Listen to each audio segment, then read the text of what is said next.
Hey, my pretty babies, what is going on? You are checking out an all new The RCWR show. It's our Wednesday night edition.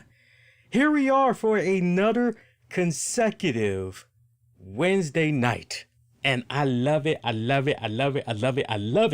for July 15th, 2020, as we are here talking AEW Fighter Fest, and we are talking NXT Fallout. Going to be sprinkling in a few more headlines and much more. I do welcome you guys that's tuning in right now. Now, one thing I do want to point out just real quick, as I am live right now, I had tested this right before we went live on the air, and that is our audience via Facebook. I tested it out, I went live, but now that I am live on multiple platforms, I am noticing that we cannot connect our Facebook audience into the show. We can't patch them into the show. So real quick here, I just want to buy myself a little bit of time so we can try to sync in our Facebook audience here. So just bear with me a quick second, and this should actually do the trick. We can bring in our, yep, there we go. Now we got our Facebook audience. Okay, so to our Facebook audience, welcome. Everybody else, welcome. We're streaming on multiple platforms right now. We are streaming on Twitch. We're streaming on Periscope. We're streaming on YouTube. We're streaming on Facebook. It's the RCWR show. Lee Sanders here, covering the latest in wrestling, entertainment, and beyond since 2011, while keeping it honest, insightful, and interactive. We're talking AEW. Fight for the Fallen. I said Fighter Fest there. That's what happens when you're kind of, wait a minute, what's going on with the show? What's going on with the show here? The stream issues and all that. But no, seriously, we're talking about Fight for the Fallen, the AEW special event. We're also talking about NXT. As far as who I think is going to be winning the ratings war this week, I don't know, dog. I got to hit that Randy Jackson joint. I don't know, dog. It's a little bit funny right now. You feel where I'm coming from, but we'll dive into that in just a little bit. Hey, I do want to hear from you guys. For the next little bit, we're going to be live on the air. So I do have an integrated chat room at my end. But however you're checking this out, whatever platform, just know I can see where everybody is coming from. So, say hello and everything. I'll be sure to show you some love and acknowledge you. Of course, we have super chats open for those of you that maybe want to kick in a little something towards the show. It's greatly appreciated. Every little bit helps, as it helps out tremendously with the show expenses. I actually have the main event match on NXT on right now, as Io Shirai is fighting my girl Tegan Knox for the NXT Women's Championship. I did okay for the most part. I was about an hour behind because I was actually helping out the little lady with her taxes. I'm a tax expert, so I keep this up. I can pretty much go into business for myself. So, holler at me next year for those of you that maybe need some help with your taxes. I'm sure by then I'll be nice and polished up. But no, seriously, all joking aside, I've helped her out with her taxes the past 2 years in a row now. And I can't stress it enough. If you guys are able to, and most importantly, you have the patience, I can't stress this enough. By the way, your taxes are due today, right? Hopefully you guys did your taxes because they did do the extension and everything. But I can't stand H&R Block. I can't stand Jackson Hewitt. I can't stand them motherfuckers because no bullshit. There was 1 year. Yeah, we'll mix it up. Don't worry. We got to talk of wrestling. All right, just stay with me for a second. I remember years and years ago, I was fresh out of college. I went to H&R Block to get my taxes done. And, just imagine, you're young, you're in your early 20s. And back then, H&R Block, they were still relatively new in regards to pushing the rapid anticipation loan, where they, I think at that point, they just started busting out the cards. I think it was either the cards and or the checks. And that sounds pretty good. Hey, you want your money? Well, what's the difference? Oh, well, as opposed to getting it in the mail back then, because it wasn't so much about direct deposit back then. It was just get a paper check in the mail. Like, okay, so snail mail, or we we can hook you up, and based on the calculations, blah, blah, blah, blah, blah, blah, blah, blah, blah, you can walk out of our office here in a couple of days, about 3 to 4 days max. You can walk out of here with your money on the card, or we give you a check. It's like, oh, yeah, let's do that. But when you get done with the deductions, their fee for being able to do that little stupid shit and hooking you up, they eat so much of your fucking return if you are getting a return. So what could, for example, start off as maybe $1,000 loan, by the time you get done with H&R Block and they're preparing your shit and all that other bullshit, rapid anticipation loan, you want it in the form of a check, you want it in the form of a card. Time you get done with all of that shit and all you have is a W-2, that $1,000 all of a sudden goes to about maybe, at least back then, $785 or some stupid shit like that. Long story short, thinking, okay, I'm good. My taxes, I'm straightened out. I get a letter from the IRS talking about there was some inconsistencies and all this other shit, and that I owed them. I'm like, wait a minute, what the fuck? I called the fucking guy that prepared my taxes. I'll never forget his name. His name was, it almost sounded like Dick Van Dyke, but his name was actually Dick Van, and I don't know if his last name was Cleet or some shit like that, but he had one of those kind of names. And I remember I called him up and I said, hey, I got this letter from the IRS saying blah, blah, blah, blah, blah, blah, blah, blah, blah. He's like, oh, well, Mr. Sanders, if you would have just referred to the back of the check that we gave to you, you know, we're not liable for, like, but you did my taxes. The hell you mean you're not liable? You did my taxes, man. What kind of bullshit is that? So it was the craziest fucking experience that I ever had. So I said, okay, fuck H&R Block. Then I remember about a year or two after that incident, still in my early 20s, I said, okay, well, let me try Jackson Hewitt this go round. Jackson Hewitt, I pretty much had got the same type of deal. And so honestly, from that moment on, I said, you know what? Fuck this. I'm just going to learn how to do fucking taxes myself. And I'm pretty much good to go. Now, I will say this, for those of you that really don't have the time or the patience to really sit down and do taxes yourself, you guys, I would encourage you to definitely look up TurboTax. TurboTax is very fucking transparent. You can cut out those stupid little middlemen of Jackson Hewitts and H&R Block and keep even more money in your pocket. And honestly, what's really cool about TurboTax is that if all you're filing is a W-2, you don't pay anything. You don't pay anything. It's all straight down the middle, 0, 0, 0, 0, 0.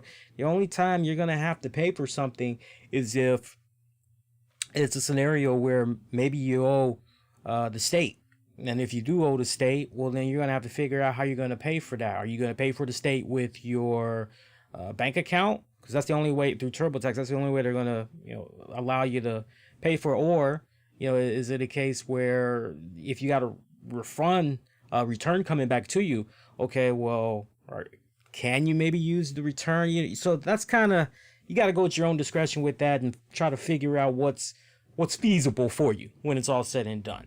But yeah, man, you don't pay them taxes. Them taxes ain't no joke, man. You got to pay them fucking taxes. As one of my favorite Marvin Gaye songs goes, death, taxes, and trouble. It usually comes in that order. Or if you're thinking, Caesar, taxes, death, that's pretty much the whole spiel. All right, so for the most part, we can officially get on with the show, because honestly, I was just glancing over there. I don't know if you guys noticed, but I was glancing over my shoulder here, trying to look at this main event match between Io Shirai and Tegan Nox, and for the most part, it was pretty damn good. I actually got to go back, and I saw everything and was really able to take everything in that I saw from both shows tonight, with the exception of really the main event match on NXT here to close out the show. So I do want to sit down after the show's over and watch that again, but I would say out of 100%, I saw about 60% of this match.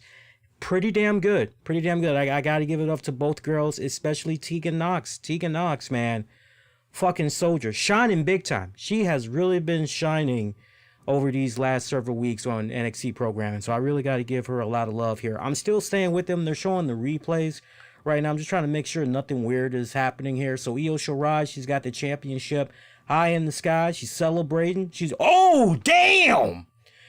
Kick right to the face. Io Shirai's laid out. How you doing? And the person that kicked the shit out of her was none other than Dakota Kai. And NXT just went off like that. Damn. All new Cannonball. Shout out to Miz and his new show Cannonball. They did pretty damn good in their debut. I don't know if you guys had followed the numbers for that, but and if I'm inaccurate, please somebody correct me in the chat. But I believe the first episode did about 700 something thousand viewers. That's pretty damn good.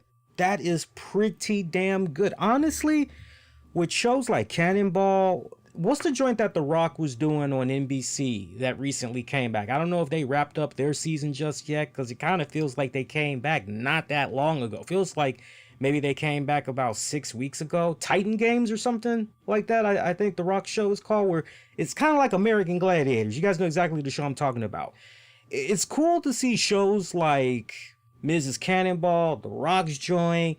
It's nice to see all of those shows are able to bring in the numbers that they're able to bring in, especially during these times right now where you still have a decent amount of people that are kicking back at home.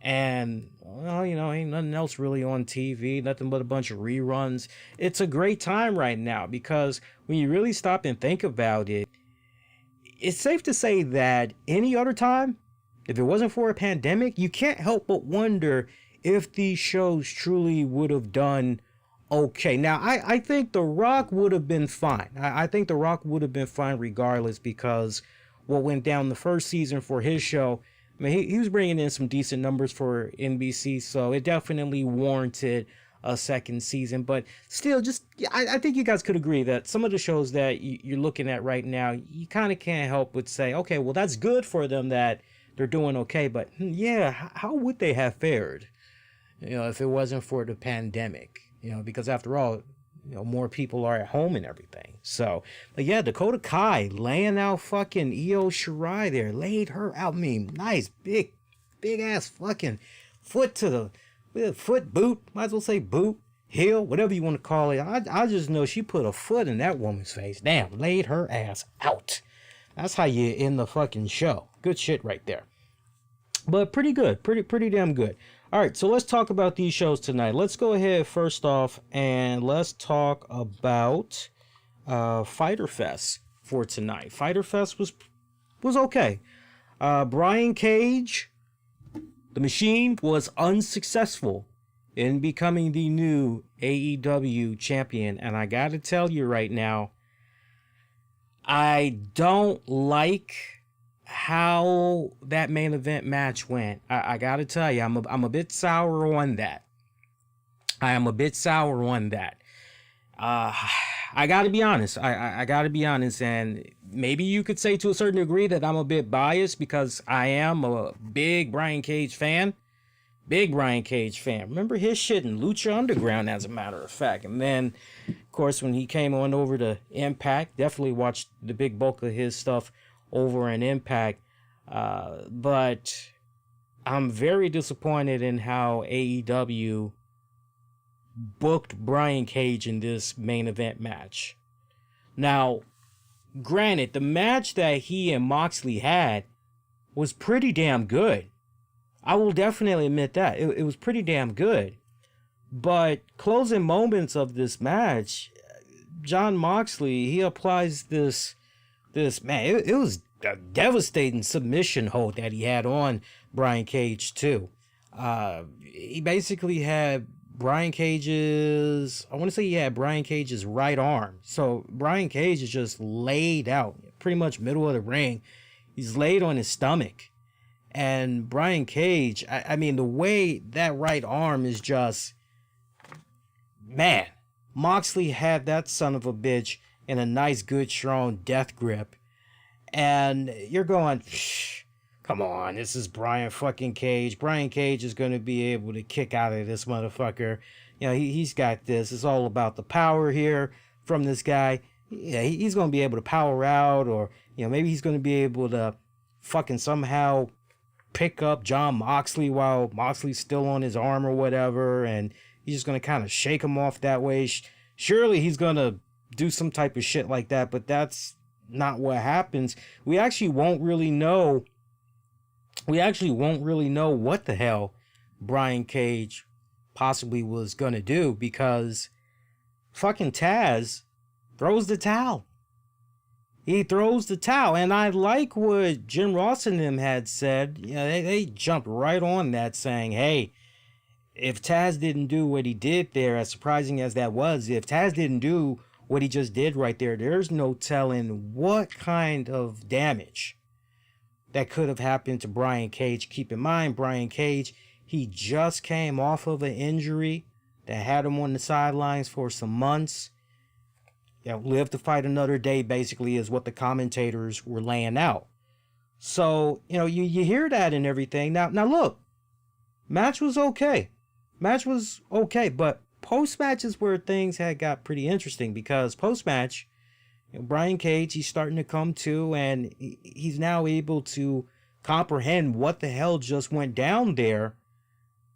And next thing I know, oh, hang on a second here. Gino just posted a message here. Gino, what's your message there, buddy? Give me a second here. Let me see what your message had said here. Give me a second here. Gino is mentioning something, I think, about the description. Maybe that's what he's mentioning. Hang on, Gino. Let me see if I can read this here. No, I can't read that.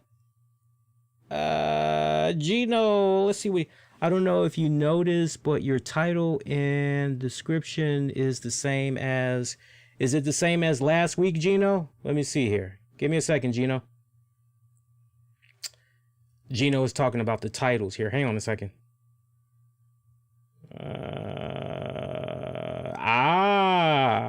Yeah, Gino, give me a second. Let me see if I can change that. Hang on. That's easy. Thanks for pointing that out, Gino, because I actually took the time out right before I went live on the air, and I updated all of that. So that's kind of weird. All right, so hang on. Let's do this. And give me this one. And let's update this one. Okay. Give me a second, guys. I'm trying to update. And yeah, you know what? I'm still getting the hang of this, because I'm fucking around with Restream. So basically, with regards to YouTube, the title was too long. That's why you guys are seeing the old title. So I got to be a little bit more clever in how I abbreviate the YouTube title. So give me a quick second here, guys. Give me a quick second. Let's see. Give me a quick second here, guys. All right. Okay, I'll tell you what. Let's take this out. And let's take this out. Give me a second here. Sorry about that, guys. It's live. Anything can happen. Anything can happen. All right. And then let's do this. Yeah, because we were on a roll there, guys. All right, give me a second here. Give me a second here. I'll just have to edit this out when it comes to the audio version. All right, so give me a second here. Let's see, AEW Fight for the Fallen 2020 review. See, recap. And I'll say Slammiversary preview and more. Okay. All right. And then update that. All right, let's see. Okay, so I'm showing that YouTube is now updated. So Gino and everybody else, do me a favor and refresh your browser and let me know what you guys see, because that should do the trick. And let's see here. And then meanwhile, give me a second. I want to update Facebook as well while I'm still here. So give me a second. Okay, I'm going to update Facebook. Give me Facebook. There we go. Don't worry, guys. This is like a work in progress. I'm still learning how to do everything here through Restream. And not to get too high-tech on tech talk here. But, yeah, when it comes to... There we go. Hang on a second. That's weird. For some reason, I'm trying to copy and paste. I'm trying to copy and paste what I just did in Facebook. And Facebook, I don't know what's going on here, but it's not letting me paste. So I got to type this out. Hang on. Talking AEW. Fight for Fallen. NXT. Slammiversary preview. And more. Okay. Alright, so we'll update that. Okay, so I think everything is now good. Gino and everybody else, did you guys see the update? Good. You see the new title. Good. Yeah, I'm using now that we got that out the way. Okay, so let me kind of set this up properly so those of you can kind of know what the hell's been going on. All right, so the old platform I was using to stream on multiple platforms that I cannot recommend was Mob Crush. And I mean, every single time I turned around through Mob Crush, the streams, it was just unexpectedly. 1 minute I could be live for most recent time before I switched to Restream was 5 minutes. And I'm looking in OBS because they give me alerts and everything when something weird's going on with the stream and shit. And next thing I know, after about 6 minutes, disconnected. I'm going, what the fuck? And there were many instances through Mob Crush where the stream kept getting interrupted. And when it would get interrupted, it wouldn't be a case where, okay, the stream got interrupted, but we're back up, we're running, it's the same stream. No. You would have my shit split up in 2, sometimes 3 parts. And it was like, okay, that's fucking annoying. So imagine if you gotta be me and you got to render the webcast version and all that because you got to give it to your partners over at Fight TV because they're expecting a show out of you. Audio, not so much. Audio is actually a problem too because now you got to go back to the audio and you got to take certain things out so that it's nice and smooth. So I hit up Mob Crush and was like, hey, this is what I'm noticing. And they tried to say, oh, you need to get in contact with the people behind OBS because... blah, blah, blah. You know, basically, they were trying to pass the buck. And I'm like, well, wait a minute. When I was just streaming on YouTube or just on Facebook directly from, OBS or whatever, like, I didn't have any issues. So why is it now that I'm using you guys, all of a sudden I'm having all these problems? What the fuck? So I went with Restream. Restream's been fucking awesome. I've had no issues whatsoever. The streams have been fucking flawless. The only thing I've noticed that's been, well, that's a weird hiccup, is Facebook. And so basically with Restream, if you want to stream on Facebook to your personal page, that's free to do. I mean, you can stream on as many free joints as you can. It's just that when it comes to Facebook business pages and there's like a couple other things that's basically per Restream they consider premium and you have to pay a premium account. It's not really too bad depending on what you're trying to do. You can either pay as little as $20 a month, and it goes a little bit higher from there. So I'm like, well, I want to bring in our Facebook audience because I do like syncing in our Facebook audience. So I've been noticing when we're getting ready to go live on Facebook, which is really weird. Okay, everything's tested out, good to go. Facebook doesn't connect. It keeps saying sending data. It should say sending data for about 2 to 5 seconds, and then boom, online, and I got a green light. It just says sending data. So I reached out to support, and they were saying, oh, it looks like it has to do with your API key. I know I'm kind of getting real heavy on the technical talk right now. Don't worry, we're almost done. But for you guys that like this type of shit, it's kind of, I'm sure you guys are probably geeking out. Oh yeah, I know all about that. Right. That's cool.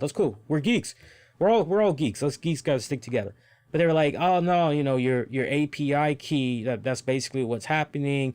We recommend per these articles by Facebook, you have your stream set up like this. And I'm going, well, is that really mandatory? Because I tested it out and I was able to stream to Facebook just fine without doing those settings. And they basically were saying, true, you may not have any issues when you do it the way you're doing, which is, and they told me that's a little bit more tedious what you're doing, but you do it this way, there's no way that you should continue to have the issues when trying to connect to Facebook. But basically, in a nutshell, they were saying API token. That's the proper terminology I want to use. They basically were saying API token. So it's trial and error. I'm learning. Just stay with me. After doing one thing for so many years, it's okay. All right, well, you're going to continue to settle for this, or you want to try to evolve, you want to try to make things better. It's like, okay, well, I want to evolve, obviously. So I'm experiencing some learning curves for the next just couple of weeks, but bear with me. I promise you, by the time we get into August, we are going to be fucking good to go, because every free moment that I'm getting, I'm learning all the ins and outs, listening to advice, all that good shit. So, and then shout out to those of you. If there are those of you out there that use Restream and all that, you want to pass along some tips and all that, feel free to hit me up, all throughout social media. Let me know, private message me too. We could definitely kick back and talk tech. So yeah, Fight for the Fallen. I didn't forget. Yeah, the closing moments of that, like I said, so you have Taz that threw in the towel. Now, on the one hand, you can look at that and you can say, well, that's good that Brian Cage did not get officially beaten by Moxley. Because that would just, you look at Moxley, you look at Brian Cage, and you're going, man, this dude's going to fucking destroy Moxley. So come on now. But if you were trying to have Moxley come out as the champion and you're trying to figure out a nice, clever way that you can go about doing that, I mean, I could say it was kind of, interesting how they did it so that Brian Cage could still make the argument, hey, the only reason why Moxley retained the AEW championship is because my manager over here, he threw in the towel. Okay, so you kind of have that set up. But then, fucking Darby Allin, he comes from out of nowhere once Taz has kind of controlled his machine, Brian Cage, and they're up on the stage ramp. Fucking Darby Allin just comes from the heavens with his skateboard, crashes into Brian Cage. You got more AEW officials that's coming out. They're trying to break all this craziness up and everything. Darby Allin gets in the ring. He's having a few words there with Moxley. They're kind of giving each other a little bit of dabs or whatever. And it kind of comes off as if Darby is saying to Moxley there, hey, I want a shot at the championship next. What's up? Meanwhile, you got Brian Cage who's trying to fight through officials and he's trying to get his hands on Darby. And so you got all of this craziness that's going on. And I gotta tell you, it really felt to me as if Brian Cage, okay, we built you up, we gave you this nice debut and everything, we gave you some W's, but now we're gonna push you to the back. We just want to push you to the background a little bit. I'm just saying how it comes off. I'm not saying what I think is official. I'm just saying how it comes off. That just rubbed me the wrong way. It really, really did. Me personally, I would have preferred it if I would have just seen a Brian Cage unhinged. I would have preferred seeing Brian Cage destroy the living shit out of Darby Allin. I would have loved to see him destroy the living shit out of Jon Moxley. I would have loved for it to be a case where Taz is just, man, what the fuck did I do here by throwing in this towel? What the hell? I would have loved to see Cage actually get physical with Taz. I would have personally loved to see Taz look at all of this anarchy that Brian Cage was causing and try to take in the reins, get control of the situation.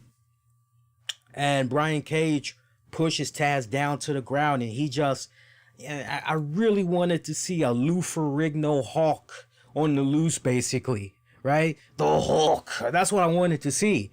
And we didn't get that, and that was pretty frustrating because Brian Cage is going to be upset. No, he should be upset at everyone, everybody, everything. That's how he should be right now, because this was his moment. He should have been walking out of this night as the new AEW champion. And wait a minute, we're going to watch you get held back by some officials and all this other shit. Come on. So for me, that just really left a bitter taste in my mouth. AEW, you got to do better with Brian Cage. I mean, you look at that beautiful specimen of a man that's Brian Cage, and you look at him and you just go, this dude looks like a fucking killer machine. This dude looks like he's gonna rip your fucking head off, pour the blood into a pitcher and fucking drink it with some ice cubes. I mean, he just looks that fucking sadistic. You get the point I'm making. Yeah, I didn't like the way he was booked tonight, and it just really made me question, man, does AEW higher ups, do they even know what to do with some of these people on their roster? I look at how they ultimately fucked up there with, I mean, let's really be honest here. Lance Archer off to a good start.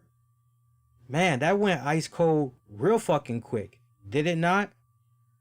Brody Lee, nice momentum, starting off, went ice cold like a motherfucker. I wouldn't even say he's lukewarm right now with the whole Colt Cabana thing and all that, but it is tolerable as far as, let's see what's going to happen next. It is tolerable, I'll say that, but still kind of ice cold there, right? So that's two big guys that I just mentioned right there. That's two big guys. Jake Hager went into that son of a bitch. He started off pretty, I won't say white hot, but he definitely had eyeballs. And then he ultimately went a bit ice cold. Now we got Brian Cage just from a distance. I could be wrong. Next week it could be entirely different, especially if AEW decides, okay, let's go in this direction with regards to some of the suggestions I'm saying here. If they go there instead. But now you got to kind of add Brian Cage to that list. The only big man in AEW that seems to continue to be booked rather well and is okay when he does take a loss, whether it's in a singles match or it's in a tag team match, is Luchasaurus. He seems to be the only one, cachet-wise, he's fine. But all those other big men that I'm talking about, so it really kind of makes you wonder, and you can't help but question, what's going on right here with these big guys in AEW, man? Because, man, they got the same fucking trademark. They go in hot, and then they end up being ice cold. Really makes you wonder. Now, the opening for Fight for the Fallen was pretty good. Now, hey, let's be honest for a second. Let's address the elephant in the room. I know some of you guys that were watching Fight for the Fallen were seeing the spots that was on throughout the night where they were trying to not really convince you, but encourage you. That's the right word that we want to use. Encourage. They were trying to encourage you to, if you could, donate. Donate to Florida by buying t-shirts, and you can basically help with the relief COVID effort out there. Feed, I don't know who you're feeding, but they were talking about feeding somebody. So you're like, okay, it wasn't the homeless, but basically, okay, we could feed people too. Now, I don't know about you guys, but I kind of had this funny thought in the back of my head, and I'm going, wait a minute, help out Florida. The same Florida that has ridiculous COVID cases right now. It's so fucking bad that the people out there are going, hey, we think that the governor and everybody opened up a bit too soon here. right? The governor is catching a lot of heat for opening up way too fucking soon. You got motherfuckers that's all out on the fucking beaches. Woohoo, party! Woo! You know, and wait a minute. Florida. So we're supposed to go into our pockets as consumers, and we're supposed to want to give to what's going on out there with the COVID situation in Florida, and help feed whatever, the underprivileged. I don't know what you want to call them, but somebody needs to eat, basically. I couldn't help but just look at that shit and just shake my head and go, no, not to that state. Sorry. If that makes me an asshole, I be that asshole. I'll wear it proudly. I'll wear that title. No problem. But for me, I'm going, no. Give me any other state that is showing some type of fucking responsibility in educating. Like, for example, over here in the DMV, the DC, Maryland, Virginia area, our mayors, our governors out here, man, they are fucking... Our numbers are good. Our numbers are fucking good. Maryland, Governor Hogan, he just laid down the gauntlet and said, I don't understand why some of these restaurant establishments, why are they not implementing a face mask policy? This makes no sense. We are still dealing with a pandemic. If you are going to go to a bar, if you're going to go eat at a restaurant, what have you, you need to be wearing a mask. And anybody that shows up and they're not wearing a mask, they refuse to wear a mask, that establishment needs to refuse that Patreon service. You got Governor of Virginia, Ralph Northam, he's going, the old saying, no shirt, no shoes, no service. Well, one new thing needs to be added. No shirt, no shoes, no mask, no service. So over here, motherfuckers, we just heard the news about Walmart. I'm sure you guys probably heard it too. Walmart, why it took them this long, I don't know. But Walmart is now saying, well, we're going to implement a mask policy. Gee, you think? You're about almost 4 months late to the party. Welcome. How about some hors d'oeuvres, right? But yeah, it's just when I look at Florida, and I told you guys, we were supposed to get married in Florida. This past May, but when the COVID shit went down, man, that fucked us up. That fucked a lot of couples up. There was a lot of people that was trying to get married in Florida this past quarter, basically. And, we kind of kept looking at Florida. Okay, well, let's see how things go with regards to planning out the wedding for next year. And we were still going to go with Florida. But between me and the missus, it's mainly been me. I've been paying attention a lot more to what's been happening in Florida. And normally, once I'm in a position where, okay, I'm going to be doing some type of business in this state, business, personal, whatever it is. If I know I'm going to be doing something in another state, I always do my research months and months in advance. I just stay on top of this shit so that I'm up to date on everything that's going on. And once I was seeing all the shit that was going on in Florida, you guys could probably look it up your own self if you haven't been paying attention. You just get a sour taste in your mouth when you see what's been going on out there. And so I told the missus, I said, you know what? Nah, we're done with fucking Florida. Let me take a swig real quick. I said, nah, we're done with Florida. Fuck that, we're done. Let's go look elsewhere. So Virgin Islands, Caribbean's been looking at their numbers, looking at what's been going on with their, in the news with them, and they seem to be doing pretty good. Shout out to Mish. Mish was saying Barbados, God, I can't remember it right now. Starts with a fucking B. Bar something. Barbados, maybe that was it. He was saying, look this up too. So, I'm going to continue to do my research. But the wedding is definitely happening next year. That much I do know, but it ain't happening in Florida. So, yeah, I just couldn't help but get a chuckle when I was seeing the AEW commentators throughout the night mention the whole, donate, help out with COVID relief in Florida. Fuck Florida. It was like, I'm like, fuck Florida. They'll be all right. They'll be all right. They're at the beaches after all. They're acting like nothing's going on out there. They'll be just fucking fine. They'll be just fucking fine. All right. Now, good opener there for Fight for the Fallen. Cody defending the TNT Championship against my girl. I know the commentators and everybody else don't wanna call him that. I'm gonna recognize him for what he is. He's a girl. Sunny Kiss. I'll recognize him as a girl. I'll give him that nod. That was an entertaining match. I gotta tell you, that was a damn good entertaining match.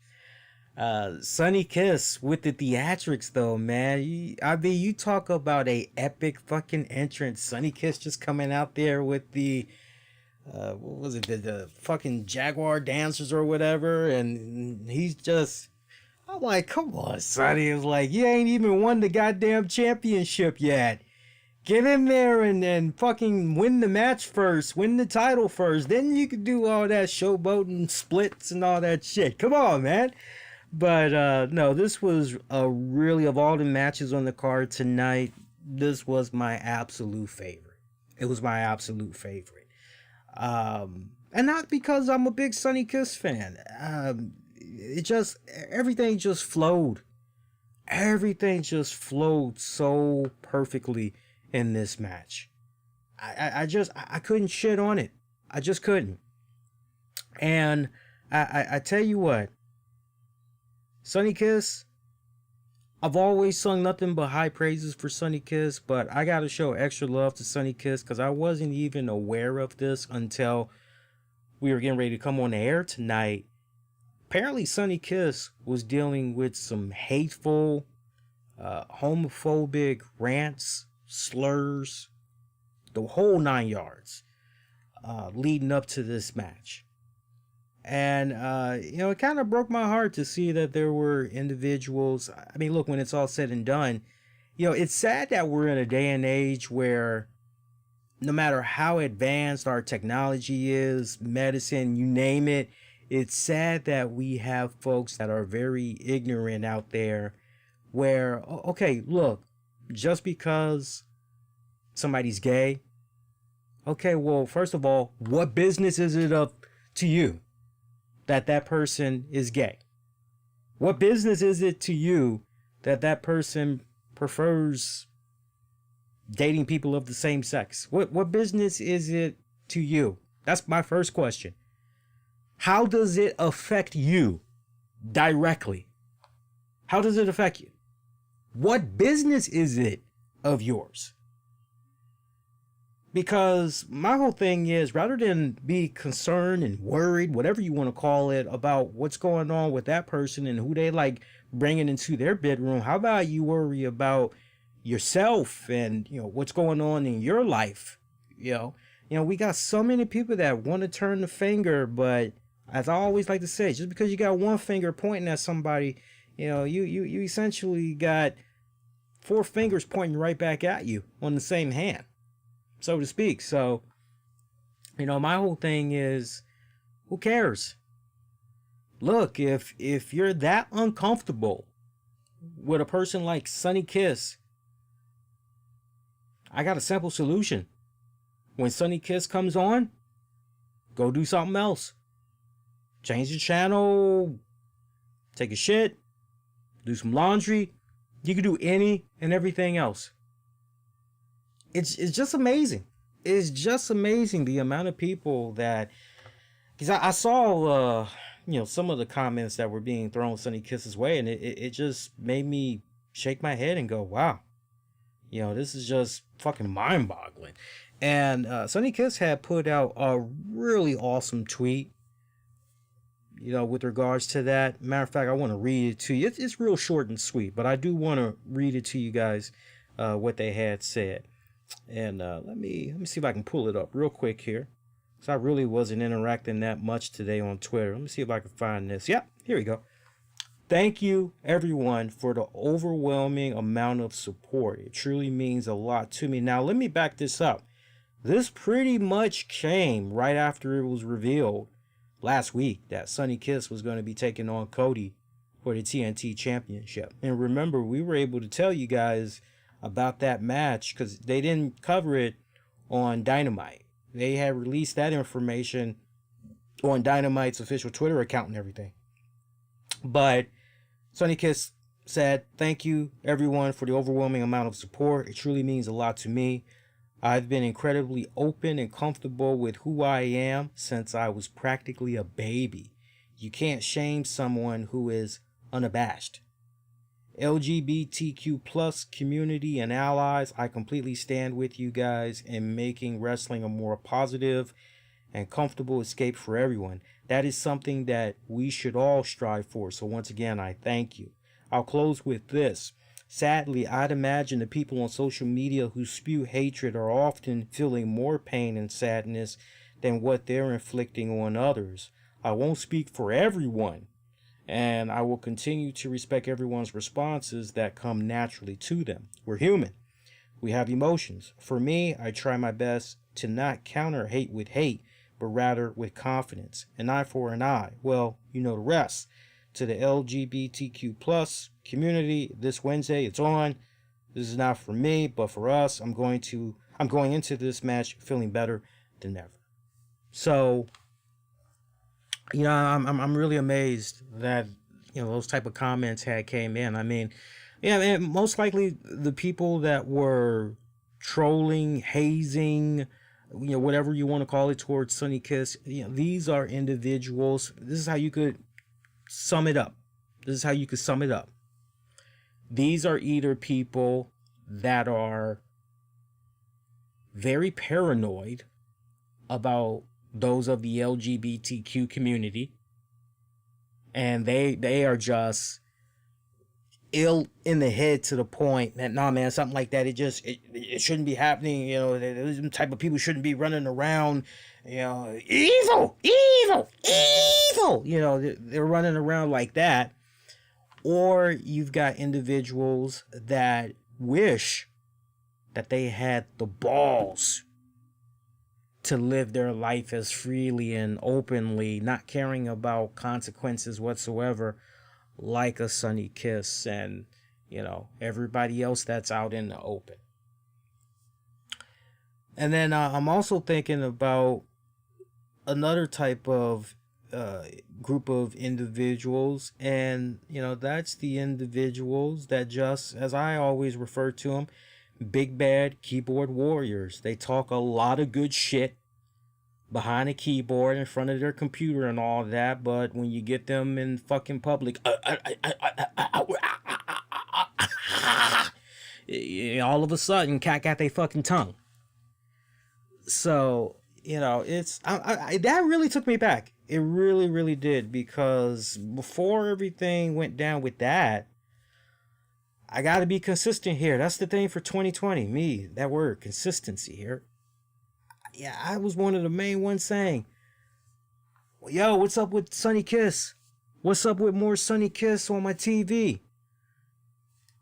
You know, we're talking about diversity and AEW and everybody's welcome, come as you are, yet we're barely seeing Nia Jax. I said Nia Jax, forgive me. Nyla Rose. We're barely seeing her. We're barely seeing fucking Sonny Kiss. And you remember all the names of the people that I had went through? I'm like, where are these guys? And so to get Sonny Kiss in a match on Dynamite for the secondary championship, all right, that's a good ass nod to those of us, including myself, that's saying, you know, where's this diversity that you guys are talking about? That was a really great entertaining match. For you guys that did not check that one out, go out of your way, scoop it up. Kudos to Cody, everybody that had a hand in that matchup. I thoroughly enjoyed that. Can't give that match enough high praise. The other element that I liked about that match as well was the fact that we saw elements of possibly a heel Cody in the works, because Cody went into this coming off pretty confident. Okay, all right. This is Sonny Kiss. Okay, I got you. It's Sonny Kiss. Okay, I got you. But the longer the match went, the longer it seemed as though Cody had really underestimated in storyline his opponent in Sonny Kiss. And I love that element that was into that. And you got Arn Anderson outside of the ring yelling at Cody, what the hell are you doing? Like, focus, don't take this guy lightly. What's wrong with you? And all that. I mean, he's really chewing into him. We see Cody arguing with the referee, Aubrey Edwards. Never seen Cody argue with her before. Not that I can recall.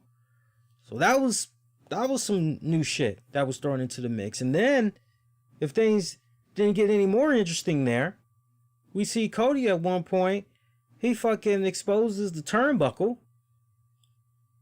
Okay, you're going to try to say Sonny Kiss into that. Well, it kind of backfired, and Sonny actually sent Cody into that turnbuckle. I thought for certain there, we got a new champion. What the hell? But Cody somehow managed to kick out despite head first going into that exposed metal turnbuckle area there.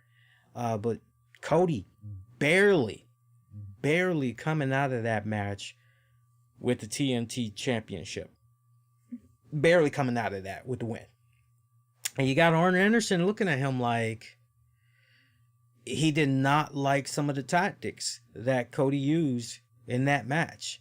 So, you're looking at all of those things that went down in that match. You can't help but wonder, okay, so what's the 401 here? Are we starting to get the seeds planted of a heel Cody run here? Because, if that is going to be the case, then who ultimately is going to be that babyface that's going to dethrone Cody?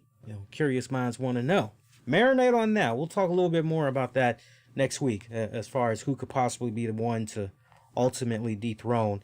I know of someone kind of got a little bit leaked there. I don't know how true it is. That's why I kind of want to just pause and just all of us, we marinate on that. Nyla Rose tonight, she revealed who her manager is.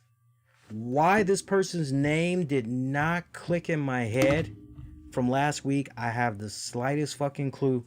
You guys got to forgive me. Because any other time, I sure as hell would have been on that and I would have mentioned that name. I kept saying, I hope it's not Brandy, as long as it's not Brandy. And it's kind of funny I said that because this week we saw Brandy in action. Brandy Rhodes was in action. She teamed up with Allie. And what are they called now, guys? I didn't catch the name of that new little duo there. But Brandy and Allie, they were in action. They defeated, and it was a squash match. I don't even remember this match going a full 60 seconds. That's how short this match was. But according to my notes here, the Nightmare Sisters, that was their name. The Nightmare Sisters. Nightmare Sisters, Nightmare Collective. Interesting. They defeated Kenzie Page and MJ Jenkins. Let me address the elephant in the room here with regards to Brandy Rhodes. I love Brandy. She's a cute little sister. She's a cute little Jezebel. I like her. I seriously do. Very attractive. With regards to her wrestling, it's gotten a little better. It's gotten a little better. She still could use a lot more work, though. Yeah. She needs more work. Put it to you this way.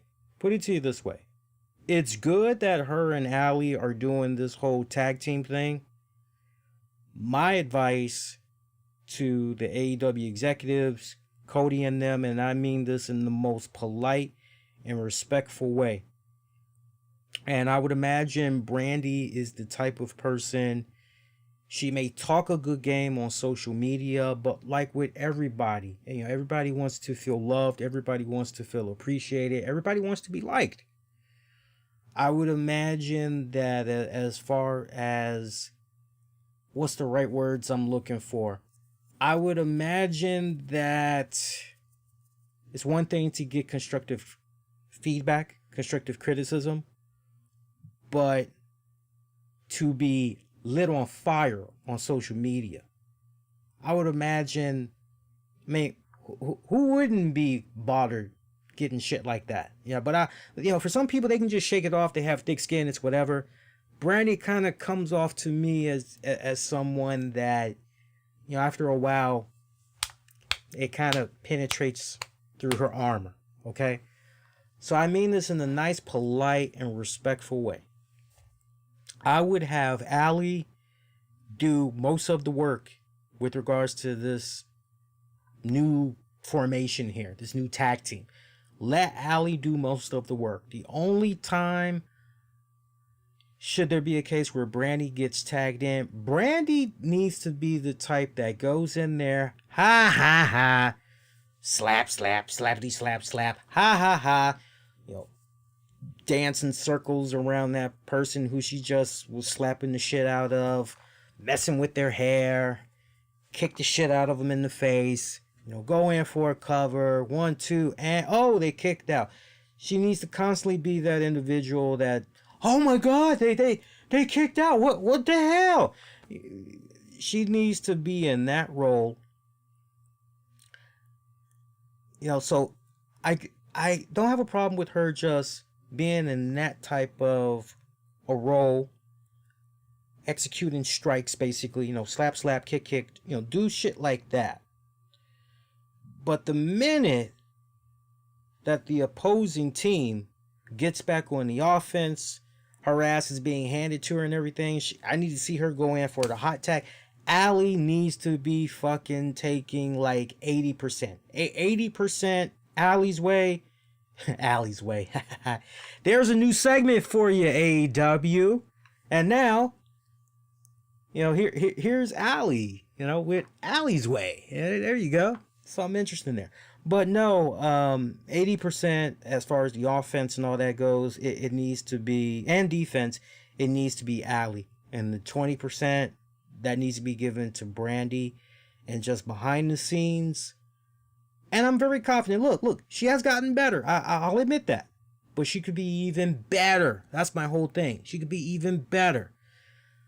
With guys like Arn, Tully, Dustin, Cody, occasional DDP there. I mean, Billy Gunn. There's so many people that's there. I expect her to, but then again, it really depends on how serious Brandy is about this whole wrestling thing. I mean, not for nothing, this isn't the first time that we've seen Brandy get in the ring. It's not the first time, and I don't think it's going to be the last. But yeah, they definitely, they got to do that girl better. That's all I'm saying. They got to do that girl better. Don't just have her go out there just to be fucking going out there. Don't do that. Don't do that to her, because ultimately you just setting her up for failure. And look, I got a soft spot for Brandy, so I want to see the homegirl succeed. I like seeing my own people on TV, and I can't help but root them on, man. So I don't like seeing my people in a bad spot there. So don't put my girl Brandy in a bad spot. Put that sister on a good spot. Have her going in the right direction. Y'all did real good there with my girl fucking Britt Baker. Y'all can put that much emphasis into Britt Baker. Y'all should be able to put the same amount of emphasis into Brandy. No excuses. No excuses. See some other action here. Jurassic Express. They had took on the Elite. Okay tag match. That was okay. Fun. Just a big old ball of fucking fun there. Was all that it was. I had enjoyed that. Let's see, what else? Oh, I did enjoy that spot there with Kenny Omega getting the Miller Lite poured on his head there by FTR, and looked like a brawl was about to break out, but Young Bucks had stopped that from happening. I did love that little spot though. That was pretty hilarious. Chris Jericho and his Inner Circle boys, they were in the house, and Jericho talking a hot hot game on Orange Cassidy. Jericho also taking a few shots at the people all last week. I didn't get a chance to talk about this, and you guys know this. So Jericho taking a shit there on the fans that were tripping over the ratings and how NXT had beat AEW and blah this and blah that. And Jericho's going, hey man, the most important demo that matters the most is the 18 to 49 demo, which we always win in that demo. And Jericho proclaimed himself to be the demo god. I ate that shit up. I just laughed my ass off at that. But no, seriously, I didn't get a chance to talk about the ratings aftermath from last week. I was damn fucking close too with regards to the ratings. As a matter of fact, let me see if I can actually pull up the tweet. I'm going to try to see if I can do a search on just myself here and do ratings that way, because my Twitter has been fucking on fire. Yeah, so this is what I had said for the numbers for last week, in case you guys had missed it. I did say it on last week's show, last Wednesday's show. I did give my ratings predictions. I had said that NXT would do 771,315, and I projected that AEW would do 715,000. The actual numbers for those shows: NXT did 759,000. AEW, bullseye, did 715,000. So the ratings come out. AEW gets their butts handed to them for the third week in a row, and all of a sudden, all these people that never talked about ratings, never talked about demos, all of a sudden we had all these fucking people that were TV fucking experts. And about 70% of these motherfuckers don't have a fucking TV in their fucking house. They ain't got no subscription-based service and all that. All they got is fucking Hulu and Netflix and YouTube TV or whatever. They don't have an actual... Okay, so... Wait, what the fuck? Like, all of a sudden... I mean, not for nothing, but since 2011, we've always talked about ratings. Always talked about ratings. And mind you, not just for wrestling shows. Not just for wrestling shows. So we've always been consistent. So it was amazing to see other people just come from out of the woodwork, acting as if AEW was about to die or something. It was quite fucking hilarious. We had people that were just like, okay, yes, NXT is on a hot streak. Yes, this is the third week in a row. Yes, no doubt about that. Okay, it's kind of weird because, wait a minute, when AEW was the one getting all these wins, we didn't really hear. I mean, once in a while you would hear, Vince McMahon's losing his touch, the old man needs to just sit down somewhere. Some people went a bit more extreme and said the old man needs to die already so Levesque and crew can take over. Yeesh, talk about grim. But we didn't really get so much scrutiny when WWE was getting their asses handed to them. But when it's AEW that's not doing so well in the numbers there, in the viewership, and they've lost 3 weeks in a row, all of a sudden we got all these people that's trying to be experts. I'm like, no. Like, come on, like, really? Some of the articles that I saw that was floating around too, is it time for AEW to hit the panic button and all this other shit? I'm like, no. I was just amazed at that because I just found it to be baffling. I just found it to be silly on so many levels. For me, as always, I say when it comes to Wednesday nights, the biggest victory on Wednesday nights, the biggest win, is the fans. It's the fans. Because the fans on Wednesday nights that love their wrestling, they've got their options. You're either going to go with NXT or you're going to go with AEW. And hey, if you're not really feeling either of those shows, you're more than welcome to go watch something else altogether. But it's the fans that basically win Wednesday nights. I mean, just stop and think about that for a second. You've got the numbers I just said to you guys. So that's basically 1.5 million, basically, in a wrestling audience on Wednesday nights. That's watching wrestling. That's pretty damn fucking good. Meanwhile, and I wish more people would be talking about this, and I don't mean to say this in a negative light, but it's somewhat the truth. But I will say they've been putting on a really good product for the past couple of months now that I've been watching it. But meanwhile, Impact Wrestling, they can't even make it in the top 150. They don't even make the list at all. Impact Wrestling, they don't even make the TV list at all. I've heard their numbers are so bad,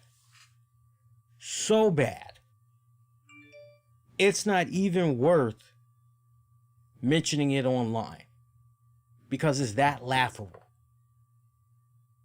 So I mean, when you hear that, you just can't help but go, damn. Yeah, but people aren't talking about that. I mean, but Wednesday nights, wrestling fans win as a whole. Think about that. That's 1 point something million fans that's watching wrestling on Wednesdays. I mean, there used to be a time when it came to Wednesdays, it's the slowest night of the week. I'm just going to take it easy. Unless there's a baseball game, hockey, or some basketball game on, I'm good. I'm just going to chill tonight.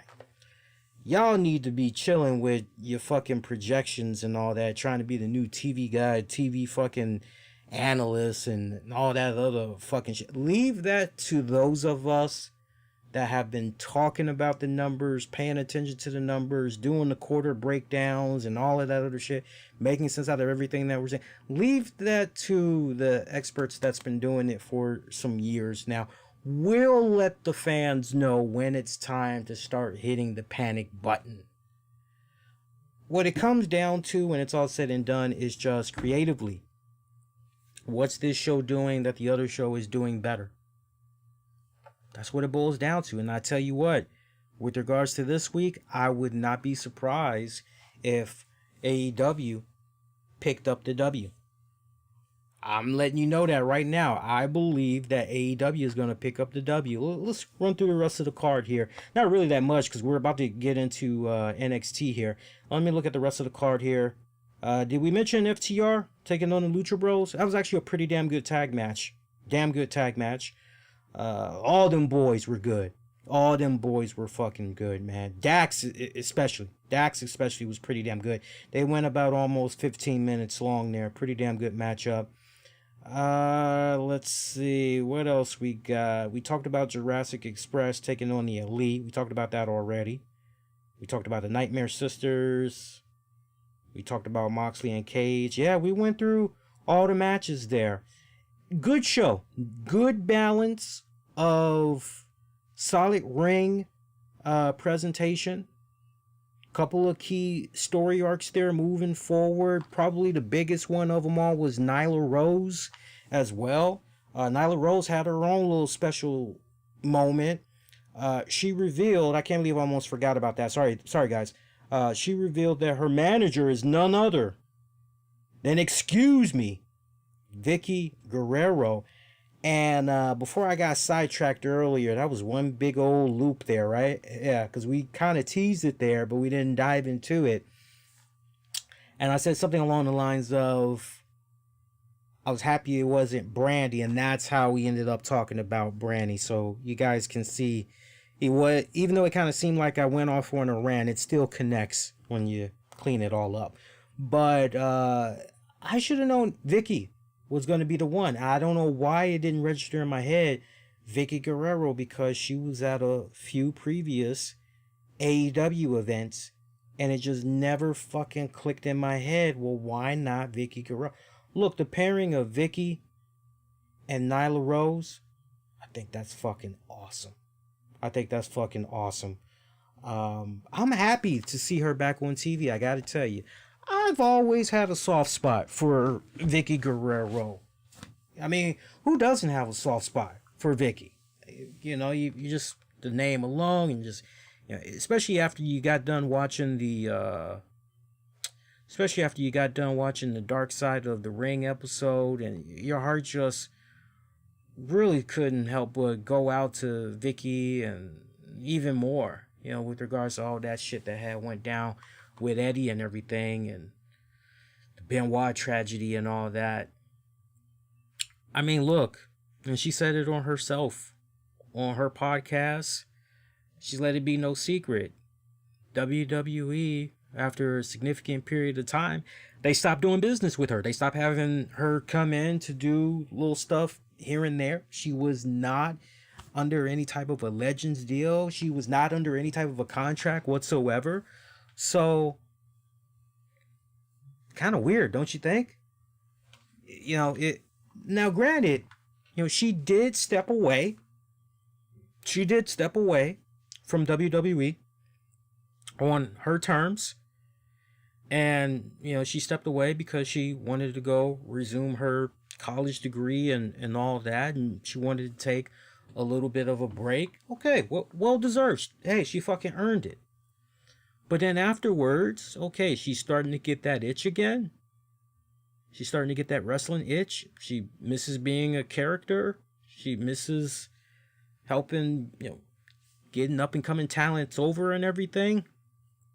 For WWE to not fucking utilize her, and even if you didn't really want to utilize her on the main shows, you definitely could have found some great usage of her down in NXT, for sure.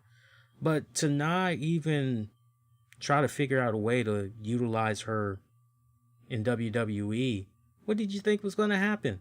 Especially if she has the itch and she wants to still contribute to the business and everything. What the fuck did you think was going to happen?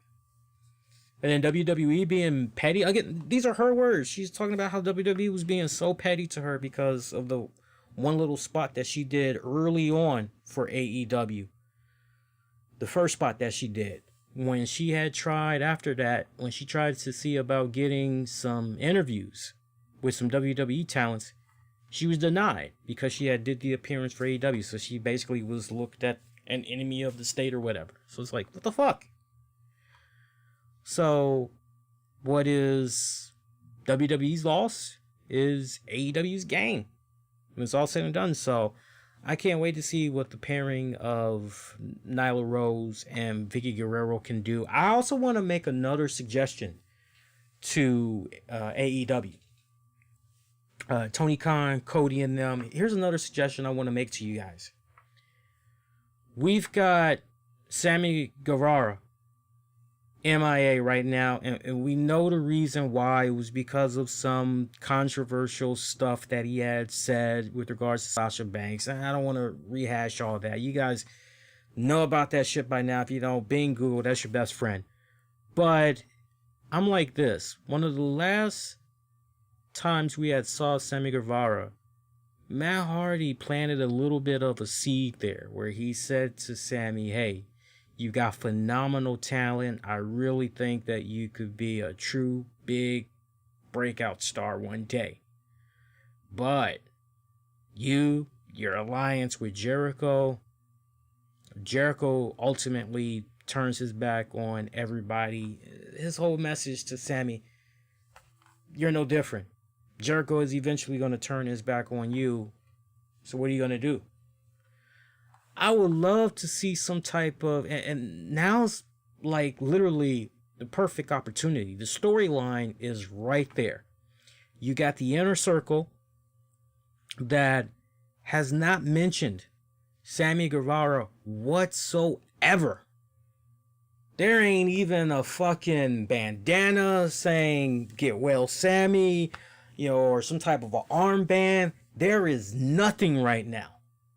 So you can easily, the storyline is right there. You can easily set up a storyline where eventually Sammy fucking comes back, and the inner circle, they're kind of happy to see him and all that other shit.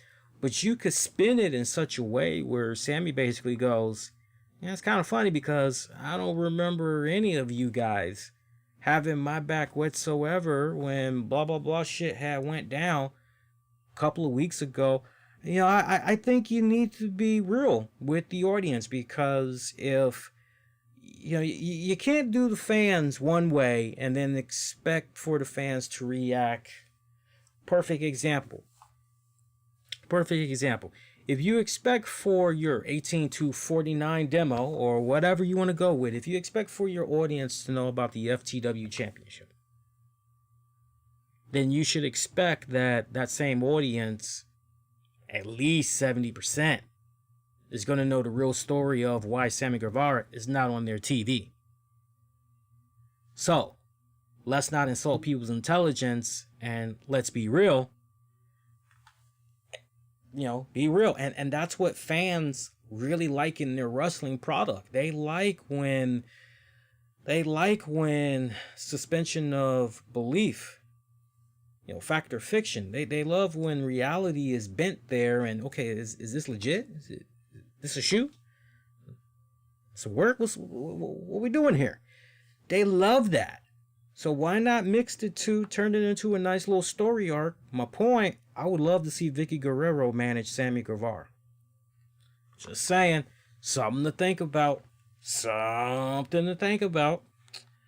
But damn good show that they did this week. Shout out to Tony Schiavone. Tony Schiavone was not on this card tonight because his COVID-19 test had got delayed.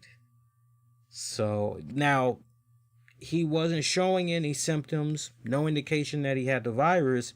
He just did not get the results. So he was not on the card doing commentating. However, he was doing a post show for Fight for the Fallen. Again, he was doing a post show. I might actually go and check that out. I wonder if maybe he was doing that from the comfort of his own home, and maybe they were kind of doing like a Zoom type of thing or whatever. I actually might check that out just to see what was going on there. But JR, Excalibur, they did pretty good tonight. First couple of segments, they had Taz. Then eventually they had Jericho. They did pretty good tonight. So, but no, it was definitely a good Fight for the Fallen event that they did of Dynamite tonight. We're going to talk about NXT in just a hot second. Do want to take this time out, recognize some of our Patreon members. Patreon.com/RCWR show. Check out bonus audio video content. Great majority you won't be able to find anywhere else. Shout out to our Patreon members. Gino. Shout out to Sean Kenter. Shout out to Justin Ripstock. Justin, where's my candy, man? What's up? What's up, dog? Where's my candy? Also, shout out to Michael Wolf. John Davis. Special shout out to Tony Bing Gaming. You are the very latest in all things Marvel Strike Force, Marvel Ultimate Alliance 3, Marvel Super War, and the upcoming Square Enix game dropping in September, Marvel's Avengers. Tony Bing Gaming tips, tricks, news, walkthroughs, reviews. He's on YouTube. He also has a Patreon paywall as well. Just search Tony Bing Gaming. Appreciate all of those amigos, the super friends of Lee. Appreciate all of you guys.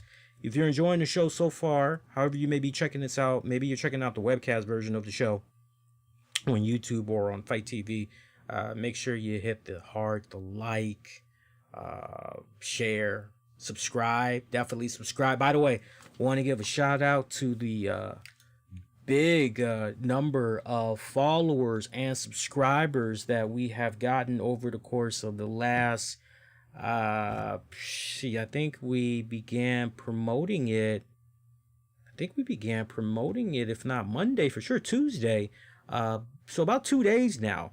So shout out to everybody.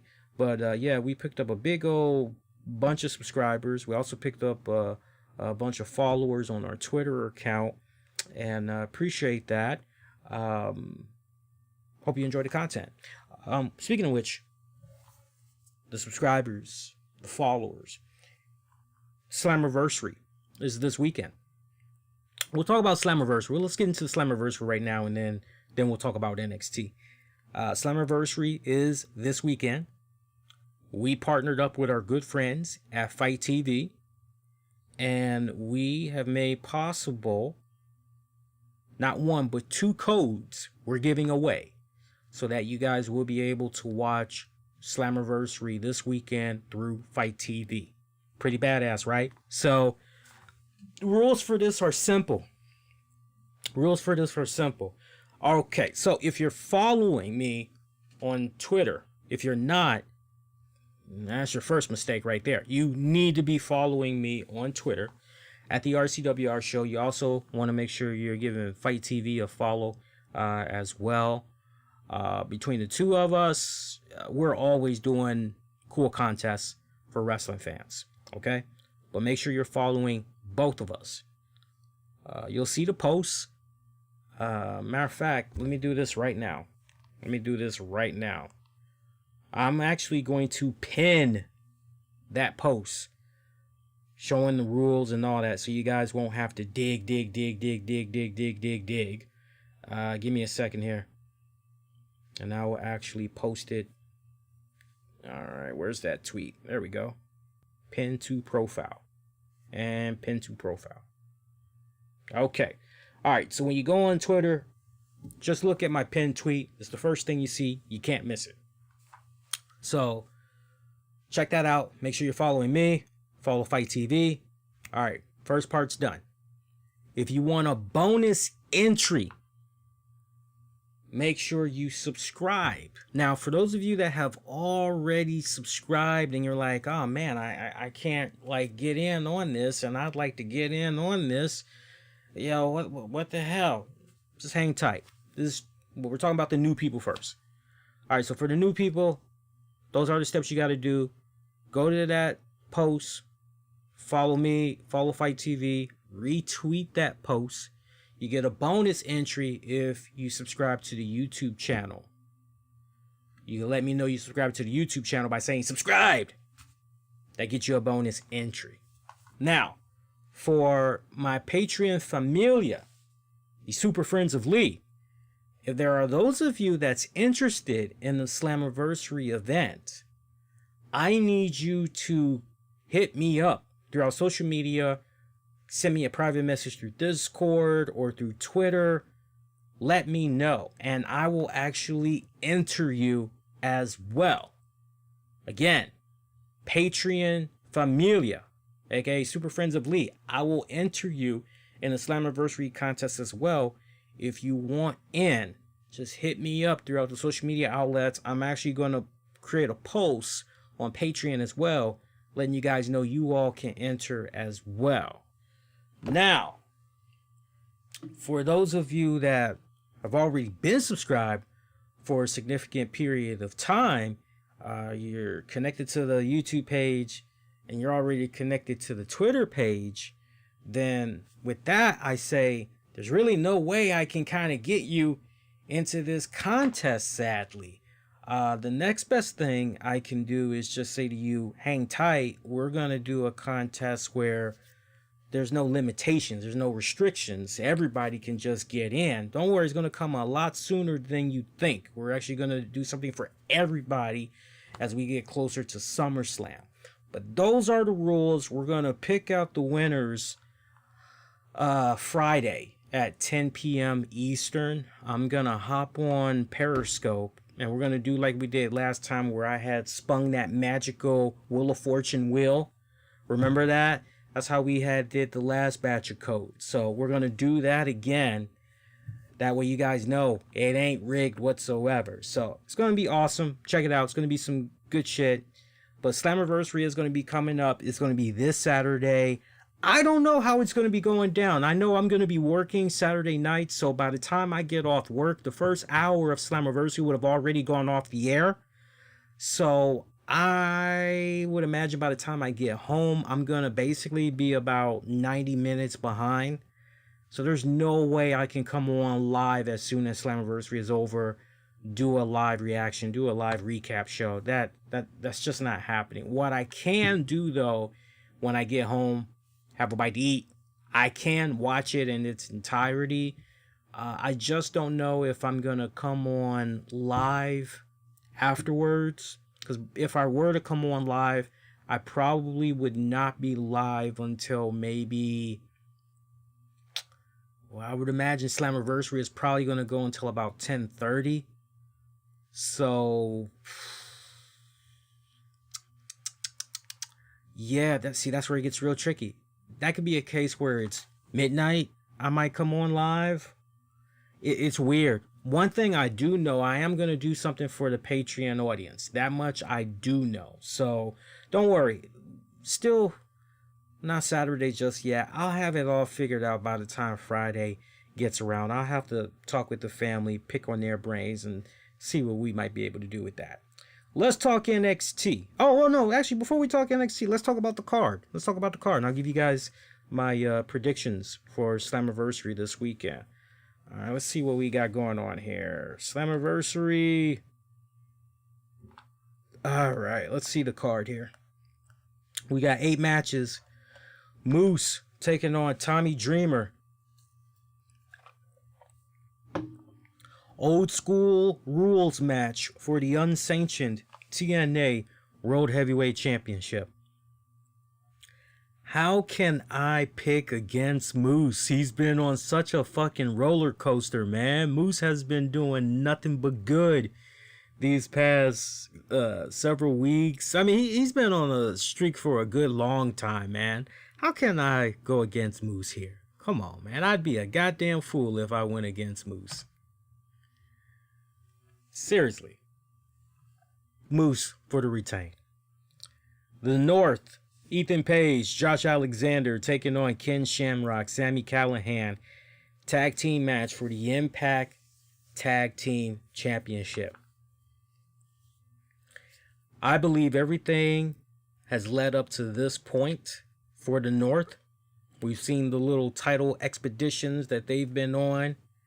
The Diener compound and all that other shit. Pretty hilarious, by the way. That was pretty entertaining. I gotta go with Ken Shamrock and Sami Callihan for your new Impact Tag Team Champions. It just feels right, going with the storyline and everything. That's where I'm going.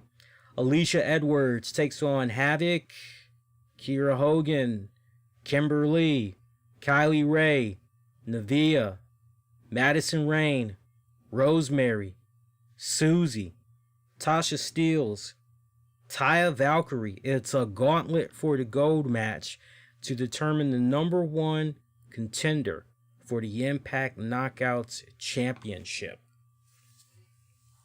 So basically the winner of this slides into facing the winner of the Jordan Grace taking on Deonna Purrazzo match.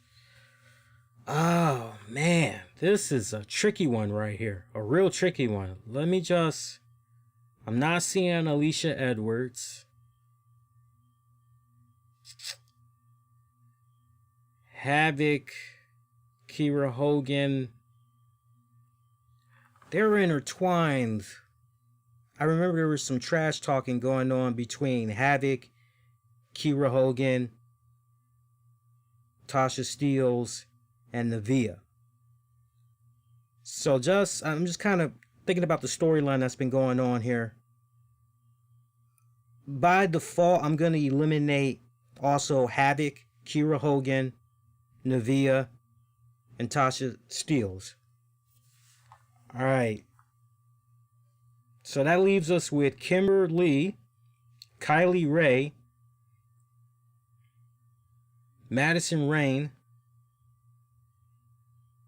Rosemary, Susie, Taya Valkyrie. I would imagine, just kind of thinking about storyline consistency here, Rosemary has had the hots there for, oh man, what is that guy's name? God. It ain't Johnny Swinger. I can't think of the guy's fucking name right now. Rosemary's been having the hots for fucking Taya Valkyrie's lackey. She's been trying to do everything in her power to Get that fucking dude. I would like to imagine that Taya Valkyrie going into this matchup is going to say to Rosemary, hey, if the both of us can just stay on the same team and we can do all the eliminations together, and hopefully once it's down to just the two of us, you'll do the right thing, let me win so I can become the number one contender. I can just kind of see that backfiring in a way where that lackey guy for Valkyrie, is at ringside, and maybe Rosemary is kind of giving him the googly eye or whatever. Something weird goes down. Taya gets eliminated. She thought Rosemary was going to have her back. Some shit like that. But I could see Rosemary essentially being part of the Final Four. That's the whole point that I'm getting to here. All right, so now looking at a revision here. So Kylie Rae, Madison Rayne, Rosemary. I don't see Susie winning for sure. Susie, we can eliminate her. All right, so we got Kylie Rae, Rosemary, Madison Rayne. If I'm booking this, and it's just me, Kylie Rae. Yeah, folks. I mean, it makes all the sense in the world. She's still the newcomer to the roster and everything. She needs a couple of significant wins, build her up and everything. Why not Kylie Rae? Makes all the sense in the world. I'm going to go with Kylie Rae for the W. Again, Kylie Rae for the W. Willie Mack defends the Impact X Division Championship against Chris Bay, who will have Johnny Swinger in his corner for support there. Man, Chris Bay's pretty damn good, too. Oh, man. This should be a damn good match, too. This should be one of the most standout matches of the night. I gotta go with Willie Mack. If I can say, how can I bet against Moose? Come on, man. How can I not choose Willie Mack there? Willie Mack's been on the road. I gotta go with Willie Mack. Jordan Grace takes on Deonna Purrazzo for the Impact Knockouts title. I gotta go with Deonna Purrazzo. She's been owning Jordan Grace off and on the past couple of weeks, man. I gots to go with Deonna Purrazzo. I gots to. Convince me otherwise. Nah, she really needs this. I feel. Jordan Grace would be just fine suffering a defeat. I wouldn't even mind Jordan Grace trying to have a rematch against Purrazzo for the title again. Comes up short, but Deonna Purrazzo all the way. Ace Austin, Eddie Edwards, Trey, and a to-be-announced opponent. Fatal 4-way match for the vacant Impact World title.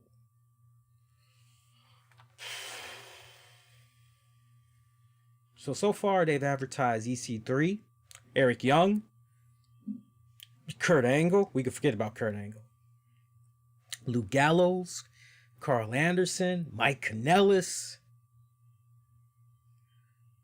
Who could this fourth mystery opponent be? Is it possible it could be the Cowboy, James Storm? Just saying. Could it be Bully Ray? Just saying. I'm looking at this two ways. Could it be Rob Van Dam?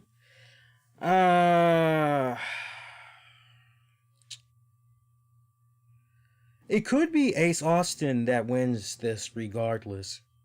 And I would really love to see Ace Austin win this. All these guys respectfully have been busting their asses. But Ace Austin especially, I mean, leaps and bounds. Love me some Ace Austin. Made a big fan out of me. And I first started to turn a corner on him when he had the feud going on there with Eddie Edwards. Remember the segment in the storyline where he was trying to, Ace Austin that is, he was trying to get in the panties of Alicia Edwards? that was a good one there. That was a good little program there. Yeah. Ace Austin, but I tell you what. If that fourth opponent turns out to be EC3, EC3 fucking wins. EC3 fucking wins, hands down. He fucking wins it all. He becomes a new Impact World Champion. If it's not EC3, I'm not that convinced. Yeah, that's how I'm really looking at it. So I'm looking at it two ways. You got to forgive me, but I'm looking at this two ways. If EC3 is that fourth opponent, he wins automatically. Love me, Ace Austin, but I got EC3 coming out with the W.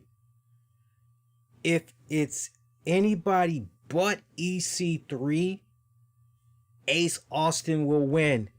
I know I'm looking at that two different ways for you guys, and I know you guys are basically going, man, just pick, but I have to look at it that way. I don't know how you guys are looking at it, but I kind of got to look at it that way. All right, so one more time, bottom, work our way to the top. Moose retains his Fake Me Out TNA Championship over Dreamer. Shamrock, Callahan, your new Impact Tag Champs. Kylie Ray for your new number one contender. And that makes a lot of sense because slide her into facing Deonna Purrazzo, who I have dethroning Jordan Grace to become the new Knockouts champion. So there you go. There's your new heel. There's your good baby face. And as I like to say, the chase is better than the catch. Willie Mack retains the X Division Championship over Chris Bay. Two ways I'm looking at that Impact World Championship Fatal 4-Way. If it's EC3, he wins hands down. Anybody else enters but EC3, Ace Austin wins. That's how I'm looking at Slammiversary. And like I said, I am going to be covering Slammiversary. I just don't know if we're going to be live, a little after midnight or what. Just stay connected to me throughout social media. You guys will know when I'm going to be live. All right. Okay. So let's talk NXT now. And we got a couple of more headlines we can dive into before we get ready to wrap it up for tonight. So NXT tonight, pretty decent show. We'll talk about ratings projections once we get done with this one. Cameron Grimes taking on Damian Priest. I gotta be honest with you. As soon as Cameron Grimes was on my TV, I changed right to AEW. I know Cameron Grimes lost to Damian Priest. Thank God. Let's separate these two guys already. I'm just the Cameron Grimes gimmick. It just does nothing for me. I'm sorry, not sorry. Does nothing for me. I'm happy that Damian Priest, at least by the looks of it for this week, Damian Priest is now done with this respective feud. He can move on to other things. Bueno. Muy bueno. Indy Hartwell took on Shotzi Blackheart. Okay matchup. It was what it was. Bit of a surprising outcome, though. It was a surprising outcome because Shotzi Blackheart actually lost this match. So basically, you had a numbers game pile up on Shotzi Blackheart. Robert Stone came out with a boot / cast on his foot, the same foot that fucking Shotzi Blackheart ran over with her tank last week. So he came out just pointing and limping and all that other shit. And as all of that shit was going on, fucking what's the other girl's name? Aaliyah. Aaliyah did a little bit of a distraction because the ref was focused on Robert Stone. If I remember it right, Shotzi was on the top turnbuckle. She was looking for a high risk, solid reward maneuver. And Aaliyah was fucking with her outside of the ring. Pretty much set that all up. Caused a nice distraction there as Aaliyah knocked her off. Indy comes in with a big boot. That pretty much was it. 1, 2, 3. Indy Hartwell picking up the W. So that's pretty much, again, kind of a surprising outcome because I was expecting for Shotzi Blackheart to come out of that with the W. So by the looks of things, I mean, now you kind of have to follow this respected story arc a little bit here. So You're looking at that. Obviously, there is a significant numbers game here where, you got two girls essentially. Right? Think about it. It took two girls and a guy to pretty much screw the hell out of Shotzi Blackheart. That's some pretty fucked up numbers there. So, kind of looking into the crystal ball a little bit, I wouldn't be surprised if maybe Shotzi Blackheart and Rhea Ripley. That'd be an interesting tag team too. What do you suppose you call that tag team? Punk and Rave Connection? I don't know what the hell you call that, but I can see the two of them teaming up. And I'm just thinking, you kind of maybe at some point, maybe you need some type of a counter to Robert Stone. Maybe you kind of need a male.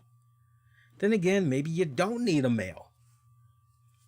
Something you can kind of go back and forth on if you're the good kind of folks there in NXT, writing it and all that. But they got a couple of different directions they can go with that one. Keith Lee. Loved his passionate speech that he bust out, talking about how he didn't forget about the people that helped him along the way to ultimately becoming the NXT World Heavyweight Champion and everything. And it was nice, cool sentiments. But all right, enough of the sentiments. Let's get down to business. What's next? And I love the fact that we were here on this show last week and I went over the opponents. One of them was Dominik Dijakovic, who was exactly what Keith Lee mentioned, called him out, wanted to have a match against him for tonight. And that was actually a pretty damn good matchup that they had. What's going on with my man Dijakovic, though? Dijakovic looks more slimmer than last I saw of him. I had to do a double take when he came out because I didn't know who that guy was at first. And when they panned in and got a close-up of the face and everything, I'm going, oh, wow, that's Dijakovic. Man, I mean, he looks a lot smaller. I thought maybe, damn, did this guy come down with some type of flu or something? Because he looks so much smaller. But two of those guys, they had a phenomenal matchup there.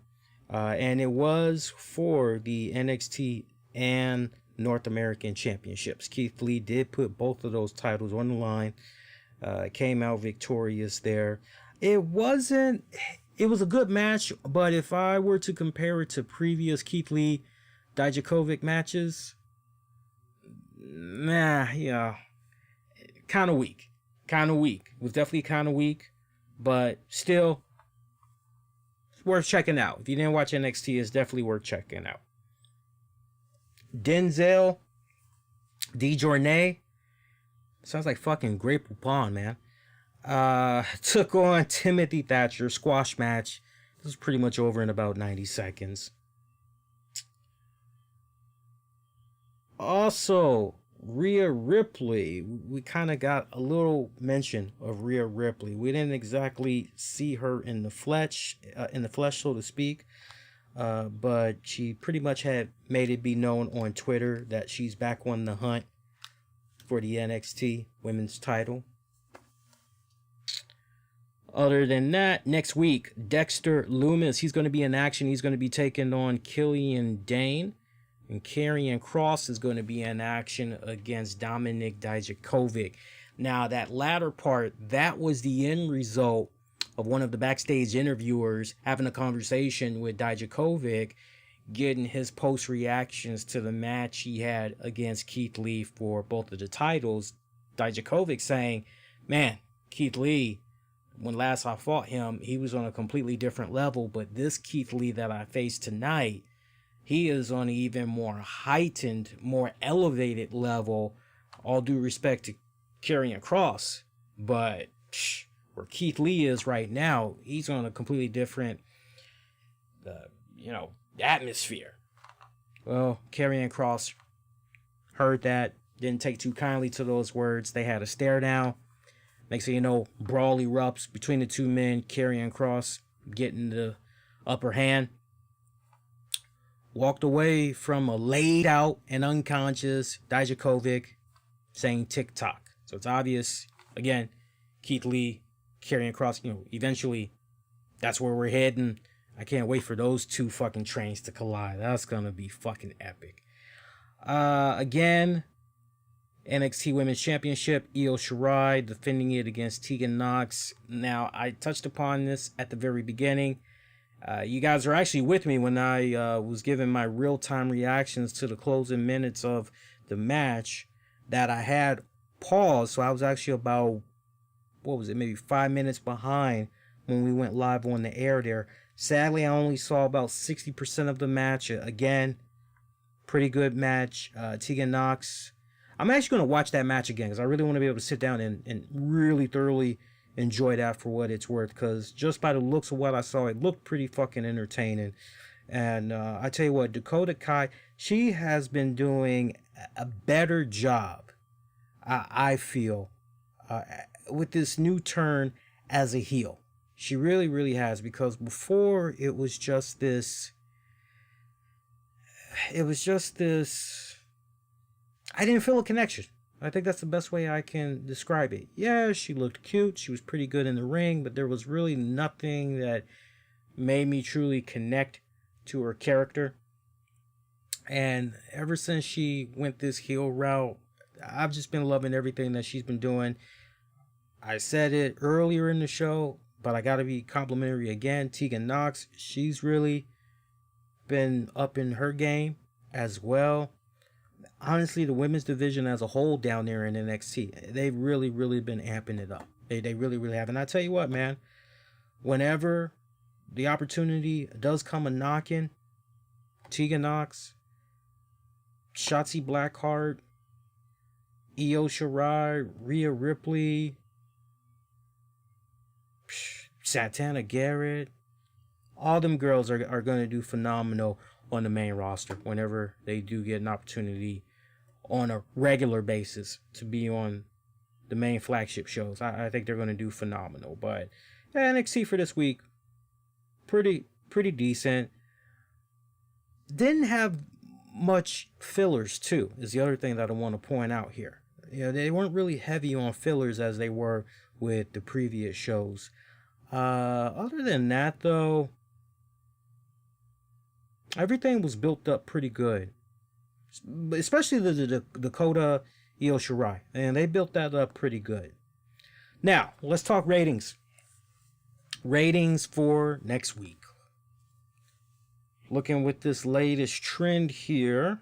Let me open up my Twitter here one more time. So I'm going to say AEW wins this week. And what I am projecting, let me actually see if I can pull up the numbers here. Give me a second here, guys. I want to see if I can pull up something else. If I can find it here. Give me a second here. If I can't find it, then I'm just gonna... Nah, I can't find it. I actually have the entire ratings breakdown for all the shows for, I think this is now week 39. So I'm gonna say AEW, and I'm writing this down as we speak. AEW wins, not by much, but I think it's gonna be pretty damn close. I'm gonna say AEW wins by 782,090. I'm gonna say NXT is going to be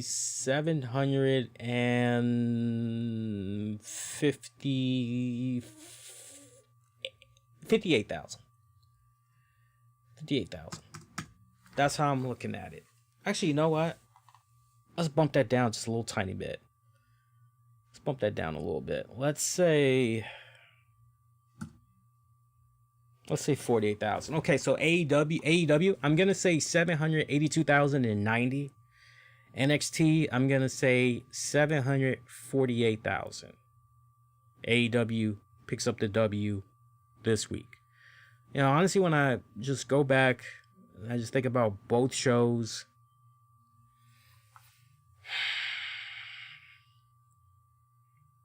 The Brian Cage, John Moxley match, that was pretty good.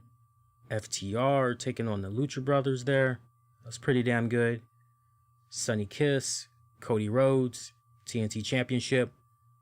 Pretty damn good match right there. Even the tag match between what was it? The Elite taking on Luchasaurus, Jungle Boy and them. Even that was pretty damn good. So they, for the most part, they had almost a stacked card tonight for their Fight for the Fallen event. They really did. Going over to NXT, I mean, really, other than your main event match between Io Shirai taking on Tegan Nox, you definitely give a mention to Keith Lee taking on Dominik Dijakovic. But really, other than that, and I just want to make sure I didn't miss anything here. Really, other than that,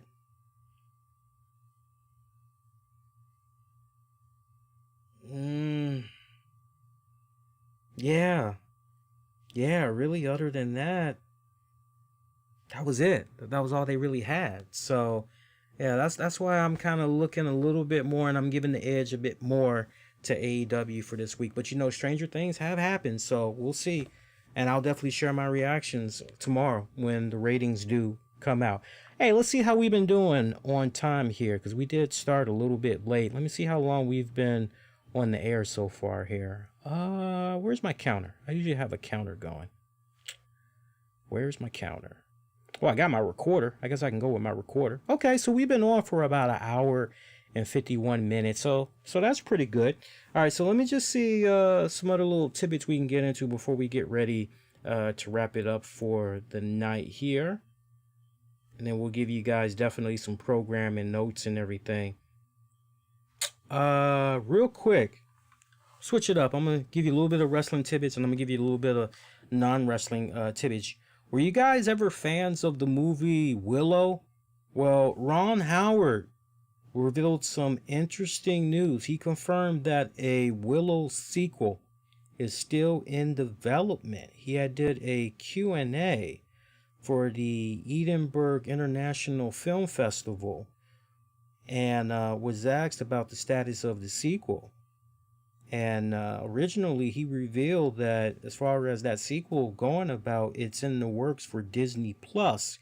He mentioned that back May of last year, and pretty interesting right there. So things are still in the early stages and all that, but it looks as though I was a big fan of Willow. I don't know about you guys, but I actually had enjoyed watching the movie Willow. And also we're talking about that. It looks like with regards to Comic-Con for this year, with the whole pandemic that's going on, obviously fans cannot go to the event. So Comic-Con has decided they're going to bring Comic-Con to you and me and everybody else in the world. They're going to bring it to our homes. So all we got to do is just hop in front of our computer or our tablet, and we'll be able to participate in Comic-Con that way. And as part of that, it looks like HBO Max, HBO, and TBS, they've announced their panels for the event. Comic-Con is being redubbed Comic-Con at Home. They're going to be posting online panels via their YouTube channel. And at the CDCC official website and Warner Media's panels, that's going to include Lovecraft Country, His Dark Materials, American Dad, and more. So, I mean, it's shaping up. It's not quite the same as actually being able to physically experience the real conventions. I feel where a lot of you guys are coming from. Trust me, I covered AwesomeCon for 3 consecutive years out here in DC. I can just imagine those of you that, but it's not the real thing. I get it. Trust me, nothing beats the real experience. Seeing people, interacting with people, smelling all the good food in the air, enjoying the drinks, and, checking out the vendors, tables, and all that other shit. Nothing beats any of that. Nothing fucking beats any of that. But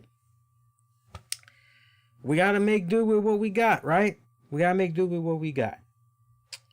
And on the more interesting note, Anthony Russo of the Russo brothers, he sheds some light on what he thinks Marvel should do with regards to bringing Wolverine into the MCU. I mean, as we all know, not to kind of go over the whole spiel, but now that that merger had went down with 20th Century Fox and Marvel, Disney, and all that, they basically are now going to eventually get these characters and everything. Well, Anthony Russo had explained why he thinks Marvel Studios should hold off bringing in Wolverine for a bit. I'll give you guys my candid thoughts on this, but I'm curious what you guys think about this as well. He said, and I quote, "I mean, Wolverine was always one of my favorite characters. Incredible Hulk 181 was one of the first comic books that I remember collecting, which was the first appearance of Wolverine. Hugh Jackman has done an incredible job with that character over the years, and I think they should take a break for a little while before someone else takes a crack at it." Meanwhile, Marvel Studios head Kevin Feige teased the arrival of the mutants to the MCU at San Diego Comic-Con last year, but there's no word on what form that arrival may take. And as you all know, Jackman played Wolverine in 8 films from X-Men to Logan, and he also did cameos in X-Men First Class and Deadpool 2. Stock footage to a certain degree, but you guys get the point. So Anthony Russo brings up a very valid point, not to mention Hugh Jackman. It is still on the minds of many as the ultimate fucking Wolverine. For a lot of people, they just can't. And it's so funny too, because me and my friends in high school, long before the X-Men movies had came about and everything, I remember being a teenager in high school back in the 90s. Hell, I can even remember having this conversation with my parents in the 80s. And I remember for Wolverine, my parents and my friends in school were like, "Oh man, Jack Nicholson would be a great Wolverine." And sure enough, there was that one movie that Jack Nicholson did with Michelle Pfeiffer. I don't know if you guys ever saw it, but it was called Wolf. And that gave you strong indications how Nicholson would have been as Wolverine. When you see that movie, if you've never seen that movie and you got some downtime right now due to the pandemic and you're like me, fortunately I'm able to work, but for those of you, hey, there might be some of you that are able to work from home, but if you're like me where you got a nice flexible schedule with work, you can catch up on personal errands and all that other shit, watch some good quality TV. If you got that kind of good position, go out of your way. Maybe you could find it through your respected cable satellite provider. Maybe you'll have to rent it through Amazon or something, but check out Michelle Pfeiffer, Jack Nicholson, Wolf. Great fucking movie. You'll agree by the time you see it, you'll be like, oh yeah, he would have been pretty damn good as Wolverine.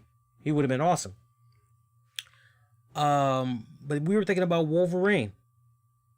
Always. Even when we were in high school, we were going, Wolverine. Oh, Jack Nicholson, he's a fucking man. And I remember when the news had first broke out that Hugh Jackman was going to portray Wolverine, we're like, I don't know about that, dog. But then once we saw him in the role, it was okay. He's a fucking believer. He's a fucking believer. Okay, he's awesome. Okay, great. He's fucking great. And to Jack in the chat, because I see everything that's being posted in the chat there. I'm doing great. I hope everybody is doing great. This is just, when we do this show, it's just laid back. We're talking about wrestling. We're talking about all kinds of other stuff. We're talking about life, and that's pretty much it. That's how we do it on this show. But Yeah, so I agree with what Anthony Russo is talking about, as far as, hey, people need a little bit of a break. Honestly, in retrospect, having lived through the Tim Burton Batman when it initially came out, going through Val Kilmer, going through Jake, I would exit the Discord because there's really no interactions in the Discord. That's in a whole revamp process right now. So if I were you, you get a moment, exit the Discord. Yeah, if you all notice, we haven't really been plugging the Discord. That's because I'm talking with the family. I'm trying to figure out what we're gonna do with that Discord because I don't know. I just got to figure some stuff out with that Discord. I'm seeing how some of my friends are operating with their Discord and everything, and I kind of feel like that Discord needs a whole overhaul. So yeah, that's where I'm at right now. But kind of getting back, I don't want to get too long-winded with my train of thought because we're damn near at a 2-hour show. So I kind of want to wrap this up because I do got to prepare for work in a couple of hours. So unless you guys got some wrestling, non-related wrestling questions you want to ask me before we get ready to roll out, I just want to hammer through these last couple of topics and then, we'll pretty much wrap up for tonight. But getting back to Hugh Jackman there, yeah. And then when we saw him, we were like, okay, cool. So my original train of thought there from what I was thinking earlier. So I lived through Michael Keaton, and I think that's awesome, by the way, that supposedly he's in talks with DC to come back to the Batman Bruce Wayne role. If it can fall through, wow, is all I have to say. Wow. But having gone through Michael Keaton, having gone through Val Kilmer, George Clooney, Christian Bale, and now Ben Affleck, I kind of wish in retrospect that after Michael Keaton, I really wish that Warner Brothers and crew would have just took a step back and said, man, we did such a phenomenal job here with Keaton, and now we don't have Keaton. But they were so money hungry, grubby. That's what it was all about for them. Oh, we can just get any old body and we can just, and you pretty much saw the outcome in that. Yeah, you might be making another Batman movie, but you're sacrificing quality. Get it? You're focusing more on the actually I said that wrong. You're focusing more on the quantity and not the quality. Quality is pretty much thrown out the window, and you're focusing more on the quantity, and that's fucking bullshit. So with regards to Hugh Jackman, yeah, I agree with Anthony Russo. They do need to take their time. They need to make sure that they're doing this just right.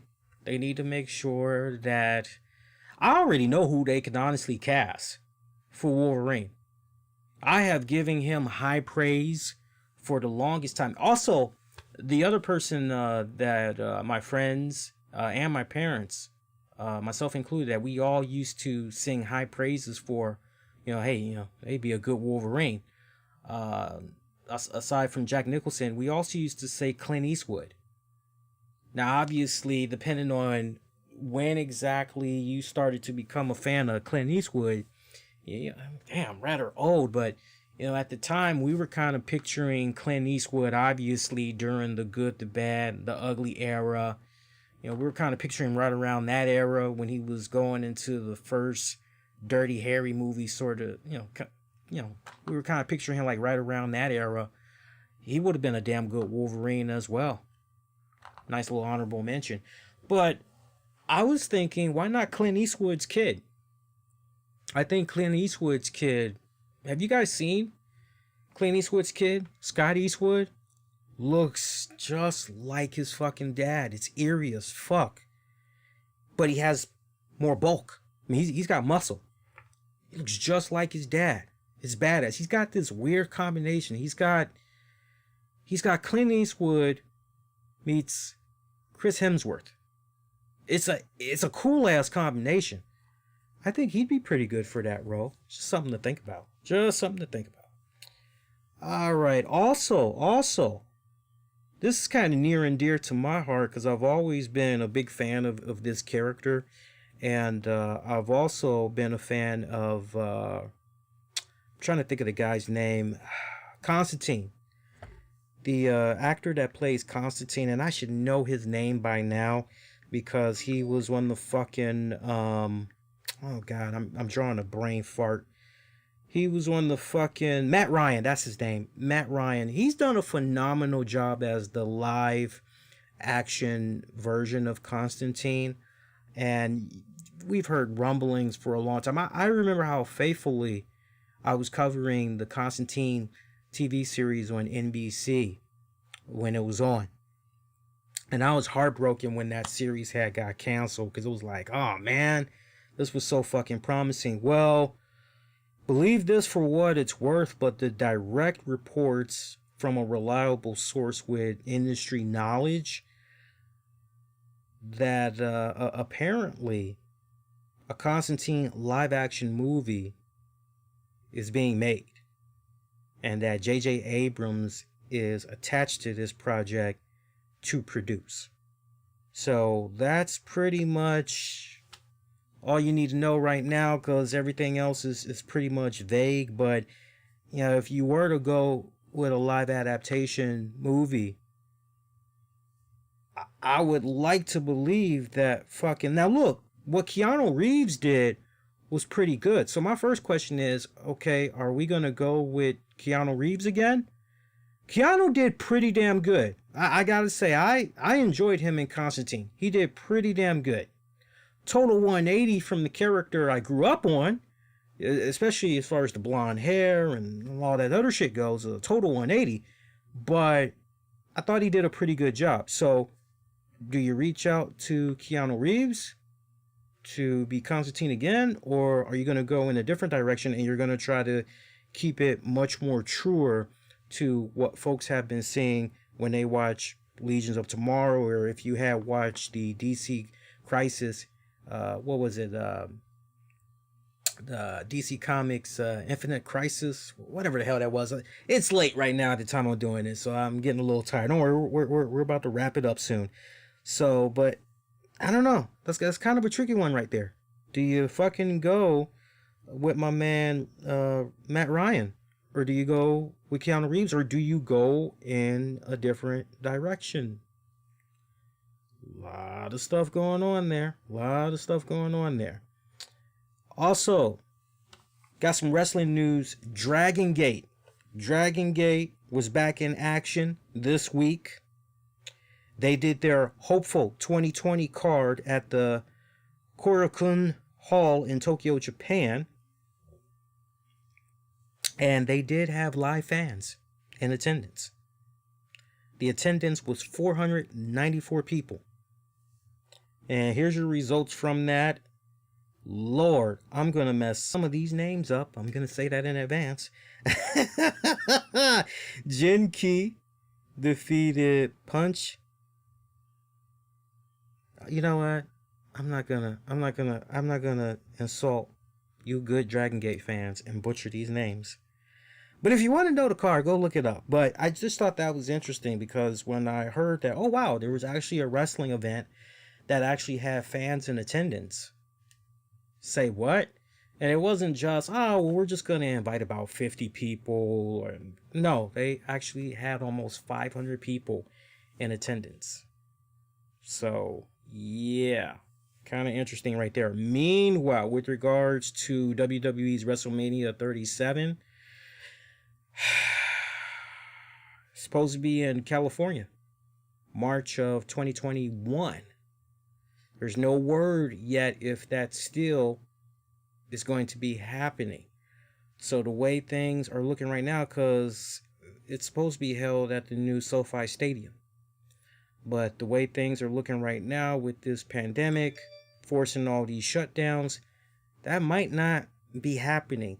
There's no word on if WrestleMania 37 is going to be happening in California as far as an official decision goes on that. One is not expected to be made by WWE until possibly December of this year. So just kind of have that in the back of your mind. It's really, really hard to predict the future. That's why I kind of cringe just a little bit when I see wrestling conventions saying, "Oh, this September or October or November, you could come participate in these meet and greets, blah this, blah that," and it's okay, you're doing this, but yet we're still in the middle of this pandemic. And I get some of these convention companies, promoters, I get some of their mentalities, which is, their mentality is, well, surely this is going to be resolved way by then. But as you and I are here in this moment, that so looks like it's not even going to be happening. So we still don't even have an idea how things are going to be operating with regards to our sports. By the way, Jerry Jones, come on, man. You ain't hooked my man Dak Prescott up? Man, break my fucking heart, man. Break my fucking heart. Also, a lot of wrestlers been joining Cameo. That also includes Charlotte Flair. Charlotte Flair this week, she's going to be joining Cameo. So keep your eyes peeled on that. And last but not least, one last thing I want to share with you guys. I just thought this was kind of interesting. Maria Kanellis, she did a Q&A on Twitter. And she did pick Q&As, she cherry picked basically on some of the questions that she wanted to address. One of the questions that she tackled was the storyline in which she won the 24/7 title while pregnant. She said that was the worst and the best and the worst that she was in. She also said that WWE missed the ball by taking the title off of her and that she wanted to keep it until she gave birth. Honestly, I don't know about you guys, I thought that was the direction they were going to be going in. Obviously, they didn't go in that direction. Some of the tweets that she said: first pregnant champ, I would have kept that title on me until I gave birth. She also addressed the question about it, is she coming back to Impact Wrestling? To that, she said, maybe. She also said candidly, because somebody asked her, hey, do you miss wrestling? And she said, honestly, no. What I miss more is managing. That's what she talked about. And not for nothing, she's a damn good manager. I gotta say, I saw the stuff that she was doing in Impact. Definitely saw her shit in ROH. Loved her stuff in New Japan.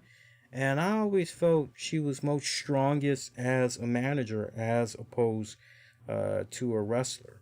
But, it is what it is. So I thought you guys would get a nice little interesting take from that one. So, hey, man, her and her husband, they were in WWE for what it was worth. They were able to make all of that decent money that they were able to make. And honestly, I hope that... Do I miss seeing the Kanellises on my TV? I do. But here, again, is where I bring up quality versus quantity. If I had to see them again, I want to see them thrive in a place where the creative freedom they definitely have. And given everything that's been going on with ROH, I don't know if second time around, I don't know about that. I mean, they're pretty tainted right now. The Kanellises and Impact Wrestling, sure, I'd be down with that. Kanellises and NWA, sure, sign me up for that. But it is what it is. I'll tell you something else that was kind of funny. If you want to chuckle, I'm going to end the show on this note. If you guys want to chuckle, go out of your way and check out Drake Maverick's wife, Renee Michelle. Check out some of her latest tweets. Somebody, man, talk about a guy that doesn't have any free time in the world. Somebody had tried to pose being a promoter for a wrestling promotion. And they were talking about trying to book her and everything. Just go read her tweets. She's got the screenshots. It's worth it. If you got the Twitter, it's worth it. Check it out. Some people are beyond mentally disturbed. Makes no fucking sense whatsoever. Makes no fucking sense. All right. So I'm going to go ahead on that note. I'm going to shut the show down. We've operated now. Let me look at the running time here. I think we've been on, about 2 hours and 15 minutes. So we gave you guys a nice little deluxe episode. Kind of went a little bit all over the place. So we're good for this week. All right. I don't know when we're going to go live and talking about Slammiversary. Just stay connected to me on Twitter, Facebook, Instagram. Use the keywords, the RCWR show. You guys will definitely know when that's going to be going down. I promise you guys. And for those of you that's not going to be joining me for Slammiversary, I am going to be live Sunday covering WWE Extreme Rules. We are going to have the post show for that. So I'm going to be busy this weekend. That's for damn sure. So tune in. We'll be having that streaming on multiple platforms. You know how we do it. Monday night, of course, I'll be live right after Raw goes off the air. So we are going to have, wow, that's going to be a nice little run there coming up. Saturday, Sunday, and Monday, we're going to be doing shows. Oh joy. I can't wait for that. Nah, seriously, I can't wait for that. That's going to be some good shit. Hopefully it's going to be some good shit. All right, appreciate those of you that were checking out the show live. Please, before you roll out, make sure if you haven't done so already, you hit the subscribe, you hit the like. You know, when you hit the subscribe, you let particularly the YouTube and the Fight TV algorithm gods know, hey, this was some good shit. I enjoyed myself. And it helps them recommend content to other folks that like wrestling and some other stuff in between. Check this shit out. So do that. Appreciate that in advance. And I might hop on Twitch maybe tomorrow night or Friday. We'll see. I got a new controller in the mail. So I was supposed to get it Wednesday night. But UPS hit me up and said there's been a delay, so now I'm getting it Thursday. So we'll see how I feel Thursday night. Maybe I'll load up a game, do a little something. We'll see. I'll probably do something via Twitch. Maybe I'll do something on YouTube. We'll see. But for those of you that tuned in live, appreciate the love and support. For those of you that's going to be checking this out on demand and on the downloads, love you as always. You're going to be waiting for the audio version of this. You're waiting around for it. I probably won't have this mixed until Thursday night after I get in from work. So appreciate the patience. Enjoy the webcast version for now. And until then, until you're fixed for Slammiversary and Extreme Rules, I'm wishing all y'all to be safe. Most importantly, be kind to one another. I will see you guys next go round. Y'all do take care.